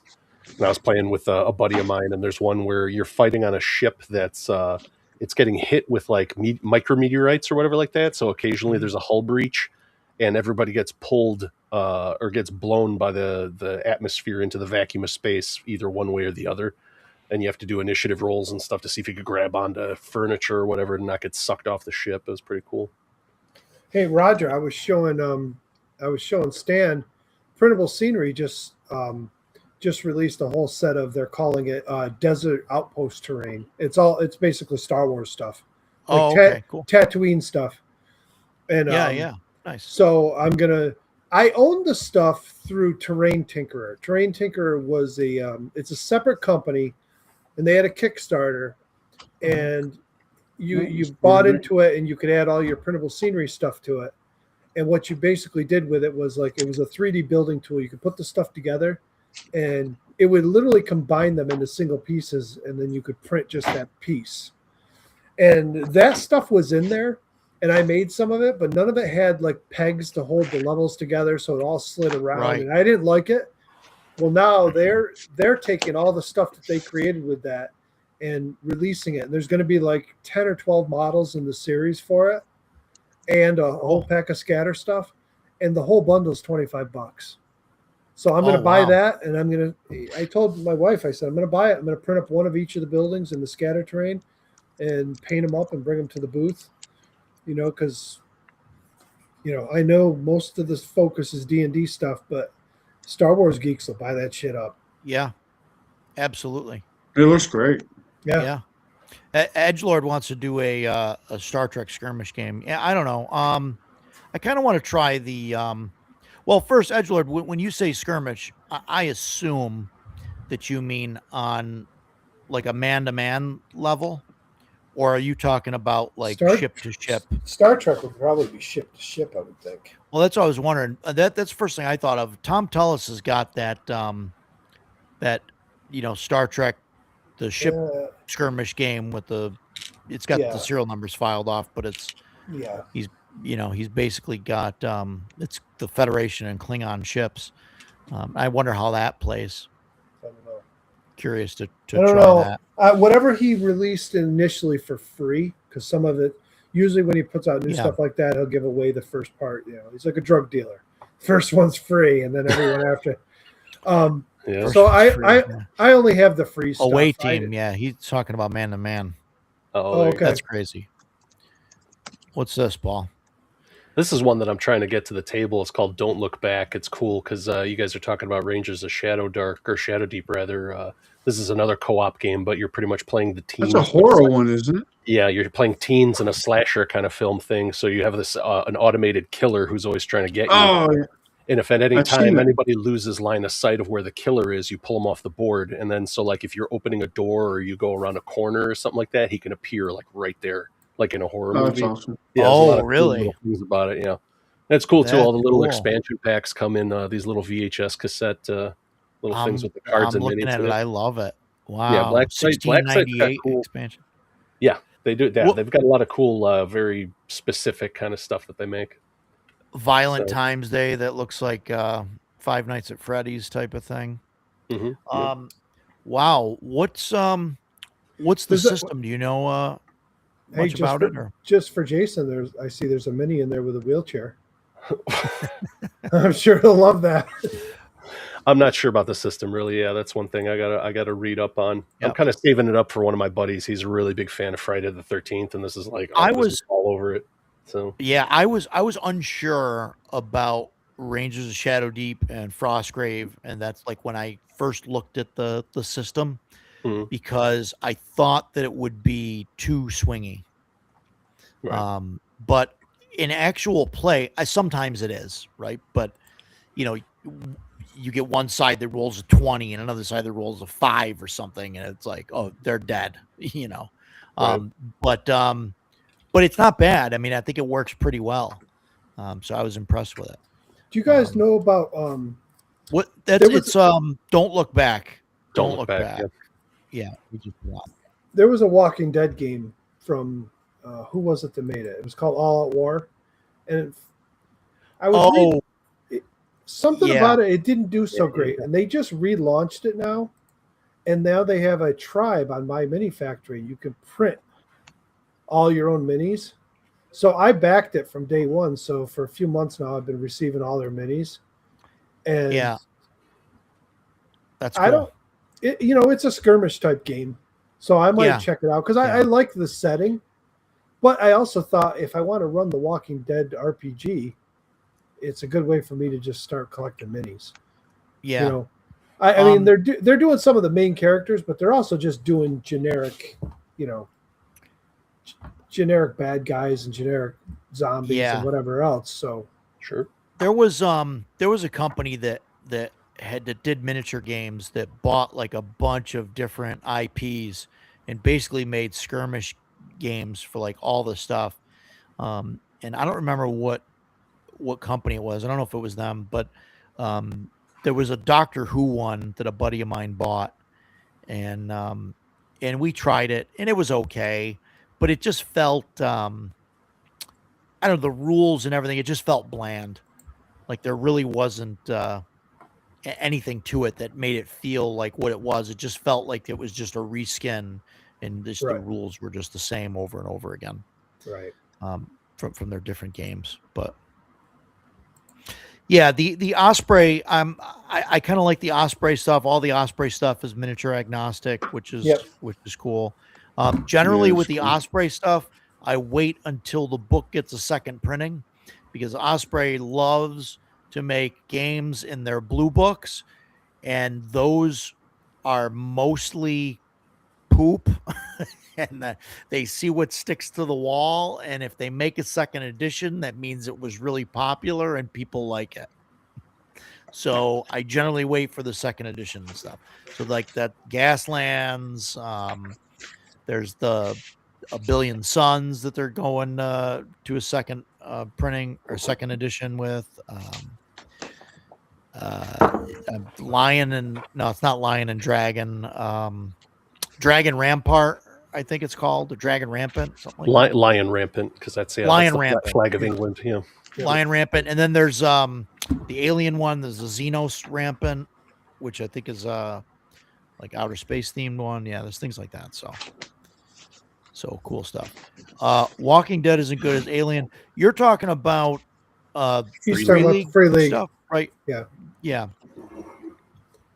Yeah, I didn't. Okay. So I have the Walking Dead, just the starter set. I didn't buy the core book because I wanted to try it and see how it was. Yeah. I did read through the adventure and I did like it. It's very simple and very short, but I think it gets to the point because the way it ends, players are going to die and it's going to be brutal and fast, which is how it should be.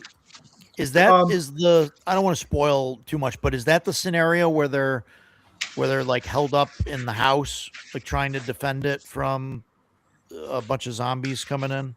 No, Adventure? this is the one where they have somebody that some people that leave, and you're out searching for them, and then you find their campsite, and they got taken by another group, and you end up there. I don't know. The thing about Aliens is like, I like the Alien movies. I've seen them a million times, but they're never been, it's not something I would. They're on TV all the time, so when they're on, I'll watch them. But it's not anything I would ever be like, oh, I want to watch Aliens today. And for me, the role-playing game just doesn't do it for me. I'm like, I don't really want to play. I don't want to play the Aliens setting. I mean, if I want to play a space game, there's better settings I could find than Aliens, I think. Yeah, that's one of those IPs. It's like it's more to watch it. That's how I feel about Blade Runner. Blade Runner's like, that's a tough play. That was the same one. It's like I want to play. Yeah. I really want to play like a cyberpunk type game. But Blade Runner isn't it? No. Yeah. Yeah. Right. I agree. But Blade Runner, like Blade Runner, really, like I don't know. Is it really? I mean, I know it's cyberpunk, right? I'm not trying to like argue that, but like I think it's more of like a detective story or what? It was more it was more neo noir, like that. Yeah, neo noir or something. Yeah, something like that. Yeah. And I like the alien aesthetic. I like the 80s futurism kind of future. Yeah. I really like that about Alien. The text kind of big and clunky, like the motion detector was like the size of a nail gun. There's this big thing with a monitor on it, Yeah. It's real cool stuff. There's no like nanotech and all that stuff. I'm still dying to try this. And I know last week we had Jason Vey on here and he was really like crapping on the 2D20 system. But I'm still willing to try it. I mean, I don't know enough about the system to care. I mean, I have Fallout over here that Pete was going to run for us, and he literally printed out a quick start for us all and put it in a binder, and I have it sitting there, but we never got around to trying it. But I love Star Trek, so I would like to try this, and I'm not huge on the system. And also, like, I've played in a Fallout game and I've played in a Star Trek game, and in both of those games, the GM was not great. Yeah, you can't judge So- a system though based No, on no, bad no. GM. I get it. I'm Yeah. I'm not a fan of the 2D20 system. I don't think it's like terrible. I'm not, but I don't know. It's really not for me. I would play it, Mike. I would run that. I have the starter set for the second edition. Star Trek Adventures. I would run it for you and I mean- some other people. I mean, I could even start with this. This was the free RPG day from last year, the quick start guide, which so it's got a little adventure and you could literally get into it. But me, Sure. I have absolutely zero problem if I find a game that I absolutely love and I'm going to play it. I'll dump $1,000 in the fucking game in a week, and I'll have everything coming because I can't control myself. But I don't do that anymore until I know. So I'll buy a starter set, and then it sits on the shelf for 6 months, and then when we finally get around to trying it, if I like it, I'll buy some more. But I'm not spending all that money anymore, especially with a group that it's been hit and miss with them. Yeah, Chubby's saying that the technology in Alien makes sense because you want the simplest tech when you're a million miles from anywhere. Yeah. So, and that makes sense. That was always Ridley Scott's strength, was making the setting feel real and lived in. So that's why everything was like, oh, okay, yeah, CRT monitors, this kind of stuff. I can understand that. So and there's a huge difference between Alien and Aliens. I mean, the aesthetic's the same, the world's the same, but Alien is horror, you're being hunted, and then Aliens is your special forces. You're the ones doing the hunting now, type of thing. So I know I'm gonna get a whole lot of hate thrown at me for this one, but I like Prometheus better. I didn't hate it as you know much why? That as right there. Yeah, most people screenshot did. that. That's you're insane. Do you know why? You need to lay off the gummies. Yeah, there you go. Do you know why? Because it's not entirely set on a ship. Sure. That was part of why I liked it. I can see that. Yeah, I said from the get-go I was going to get all kinds of hate. I know. Yeah. It wasn't so much hate. We were just like befuddled. Yeah. We were like, Yeah, why? I was like, what? Why? Yeah.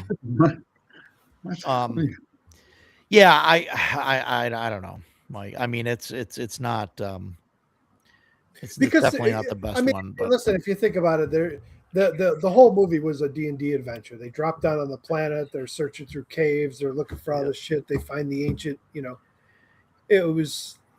It's different. It's a totally different movie. It a shouldn't lot of even, movies like that, though. You can make that Yeah. equation, which is nothing No, wrong with that. Like No, I I do know, that I all know the you time. can. I'm just saying that they really shouldn't even be part of the same series because they're so different. Yeah. But yeah, I don't think. But it's just like with D&D where people trash on a certain edition or whatever. The movie's not as bad as people make it out to be. It's just not Aliens, so they shit on it. yeah. It's just like 2E doesn't have Gary Gygax's name on it, so Roger here has we to go. shit on it. No, I didn't. This one will give me some flack probably. I didn't think the new Alien movie was that terrible. I think With Romulus. yeah. Yeah. I think Oh, is that I the think Hulu what one? really the new one. I think what really got me is that they went back to like practical effects and everything, and so like it had that nostalgia thing for me, and I think that's what did it for me. I think I watched that. I liked it actually. I mean, there The were one I crap haven't- parts. Some of it was Yeah, shit. I but- mean, I got no problem saying some of it was shit. But the All right, only one I absolutely. think that I really there was one that I'm thinking. Well, they cross over. I was thinking of the Predator stuff. Later, Dan. Thanks for coming. I played the Aliens role playing game once, and I really liked it. And one, I'm a fan of the movies. Especially the second one, Aliens, is just. I mean, it's not a horror movie; it's an action movie, but I love that movie. But the thing I really liked about it was it was so easy because I was familiar with the movies. It was so easy to like immerse myself in the game. Like the first time a xenomorph came charging down the hallway at us, I was like, oh shit. Like I knew exactly what that looked like. I was like, I didn't have any trouble picturing it, which was fun. But I would play it again. I bought some of it. I didn't buy a lot of it because I'm a player, but I bought, the core book and the starter box and Yeah, I have it. Yeah, I I like really that. want to run Destroyer of Worlds. I want to run that. It's probably 3 or 4 sessions. So I think that'd be fun. Yeah, to I would like run. to do a longer thing. I'd like to do a longer thing with a lot of games because I think now a lot of games now are more towards like, or at least the ones I get involved in are like, we're all just going to die at the end, which I don't mind that. Like I'm a big Call of Cthulhu fan, so if you die, Yeah. that's probably the best ending you're going to get. But I also like stuff too that isn't always that way too. So like, because I think in some regard we've gone too far the other way. But Yeah, I think that's part of All right, why. we can go now. Chubby finished his Yeah, thing, good. so he doesn't need us Nice. anymore. Our work Get here is hungry. done. Yeah, I Mothership don't- is great. I don't know anything about Mothership. Mothership's I like good. Mothership. good. Yeah, Mothership's a good game. Is Simple it- game to play. Is yeah. it just a generic space setting? It's mostly it's sort of geared toward like an alien clone, but they left it pretty generic, Yeah, Well, the like thing, classes and stuff. Yeah, originally it was very Alien clone, but that game has so Yeah. many books for it and modules that you Yeah. can't really find anything. like there's Yeah. like I've played it a few times, and like the one adventure we did, another bug hunt clearly was aliens, and I mean, and that's not Oh, a complaint because it was fucking Yeah. awesome. That's Like- definitely Aliens, the movie. Oh, Aliens. heavily. It's- Yeah. yeah, Huge, and it was a blast. Like because like you have your different character classes. I think there's like 4 different ones or whatever. I was a Marine, and then just through random rolls, I wound up with like the best like heavy power armor. At the same time, I'm reading like Warhammer 40K book, so like I'm like playing him like he's this Space Marine commissar dude, like executing guys not doing their job and yeah. putting them out of their mercy and out of their misery and stuff because they were all frigged up. It was great. Like, but the game is tough. Like the very first alien we encountered, I was literally the physically toughest character on the board. It hit me and nearly killed me in one hit. Like if I didn't have the armor on, I would have been dead. Like that's the only thing that saved me because it fucked me up. But it was great. And then I played it again. I played a one shot too. That was fun, but it wasn't Alien. So we were basically friggin' what the hell were we? We wound up on this planet thing, trying to figure out why the hell they weren't shipping back the stuff they're supposed to be shipping back, and it was this whole big thing. And we tried to escape, and that didn't really happen. So Yeah. It's funny. Who was it, Chubby, that said earlier something about you want the low technology when you're in deep space? Mhm. So yesterday while I was painting, 1:00 p.m., I turned on the NASA live stream when it started, and I watched it all fucking day. And it's funny because halfway through it, when they start having issues, like their bathroom. Obviously, did you hear about the bathroom freezing up? Yeah, the bathroom frozen. So NASA's They got it fixed though. They got it fixed. NASA's response was to spin the ship around so that side of the ship faced With towards the sunward. sun, Yeah. so it would thaw it. And Yeah. then of course they were using T-shirts as shrouds in the window to block the windows, and then they had to remove them because they were getting condensation, and it was like all these fucking real world problems that they're trying to solve with no technology. Yeah. And trying to figure it out, and it was very interesting to Well, then they watch. had the problem shortly after launch, or shortly before. I think it was shortly after launch, where they had a tablet or something that was connected and had with 2 Outlook. versions of Outlook running on it. And I was like, no, they didn't. This thing isn't controlled by Windows 11, is it? Like, oh Probably. man, they're Yeah, never I coming mean- back. Wasn't Chubby, there- thanks for coming, Chubby. maybe It's it was good just to a have you. Glad movie. we could help you through work. Wasn't it the movie Good stuff.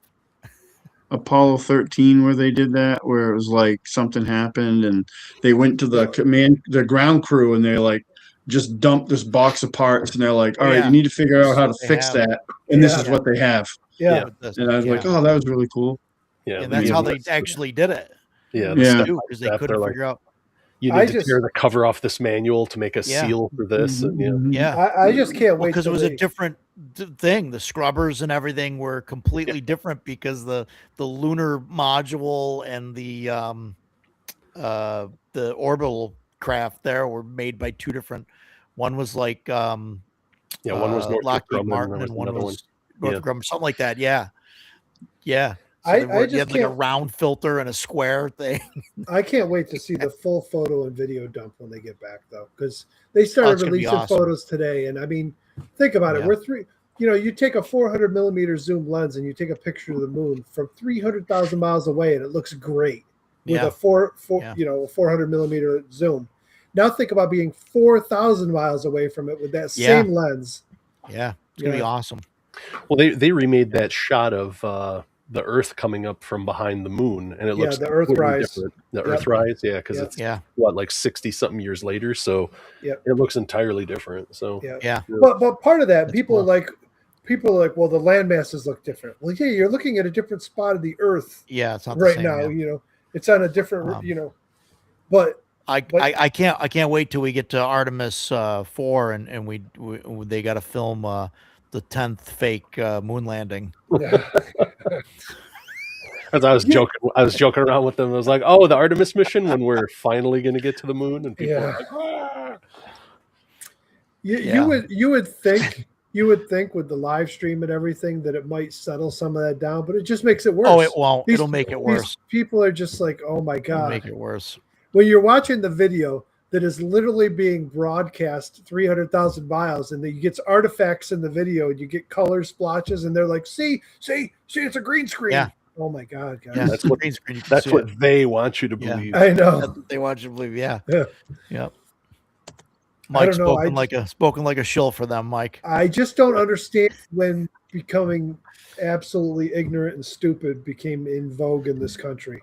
Listen, I want to join the Flat Earth Society and get a Randy Crockett just mentioned that too.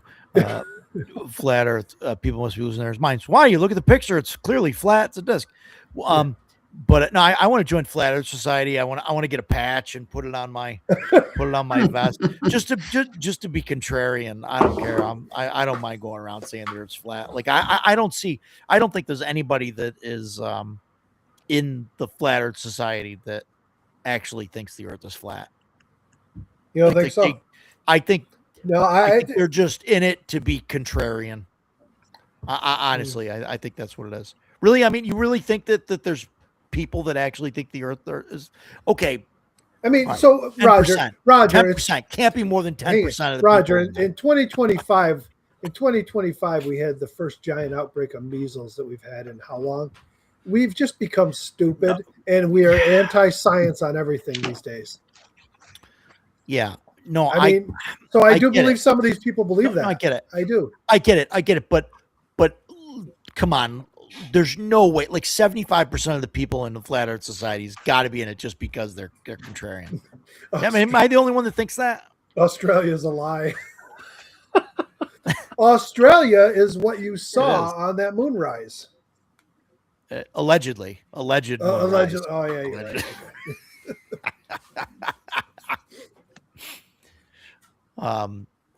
Yeah, I don't. I mean, really, you really think all those people are that?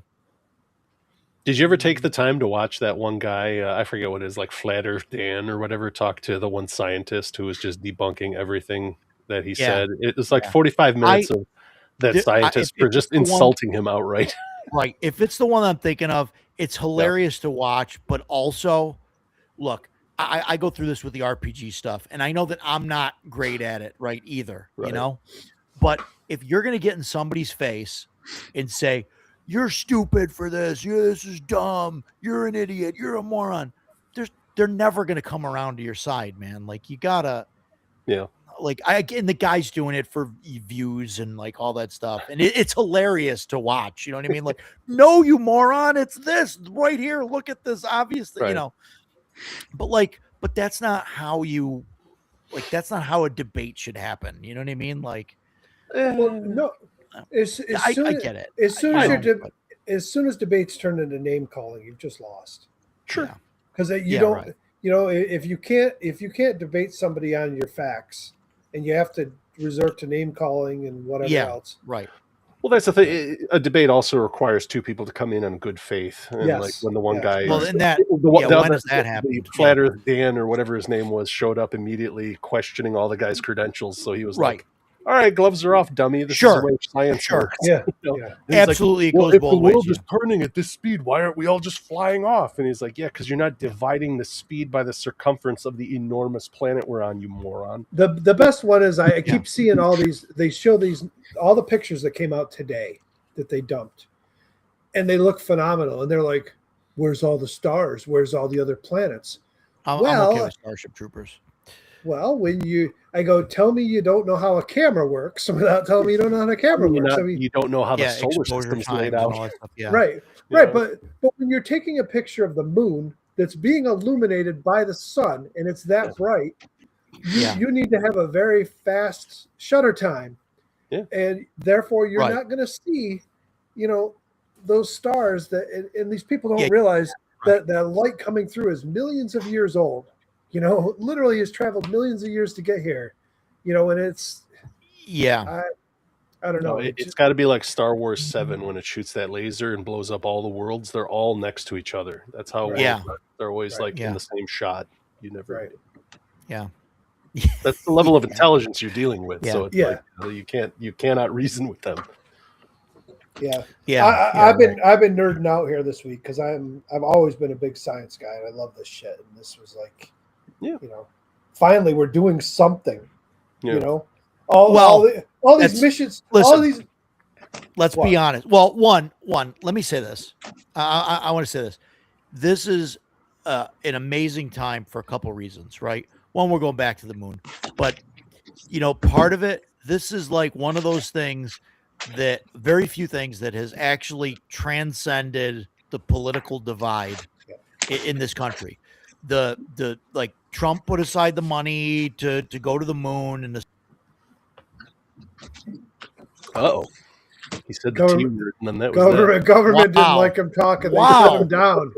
wow. Yeah. That was crazy. So they set this thing up, and then Biden came in and didn't touch it, and also promoted it and pushed it. And it's been like a joint effort, and everybody like there's nobody that's on like one side or the other on this that's really like hating on it, or at least that I've seen. I mean, I'm sure there's somebody, right? But I think it's fantastic that something like this can actually bring people, together on this. And also, listen, 60 years ago, it was, the Russians said, hey, we're going to put somebody in space. They did. Well, we're going to put a dog in space. We're going to put a person in space. We're going to send somebody, we're going to put a satellite up there. And they did. They did all these things. They beat us. And then they said, we're going to put somebody on the moon. And we were like, okay, that's it. We're going to the moon. And Kennedy made that speech, and we went to the moon. And then that was it. We were done. We did the thing. We did 9 missions, I believe, to the moon. Right, because we won the space race, and then everybody and stopped. then Kubrick died. No, and then well, right, we won. So then now, of course, like why are we going back to the You moon? know why? Because China. Of course, I know why.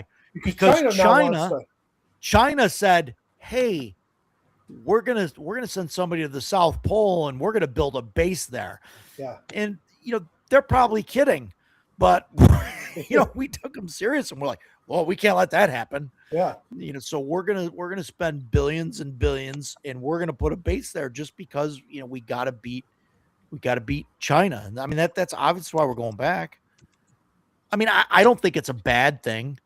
I mean, I think it's it unifies the country. It grounded some puts us things behind though. something. Even Elon Musk now has backed off of like we're going to be on Mars in 5 years. No, we're not. Yeah. Now Right. he We're gonna switched build a everything moon to base.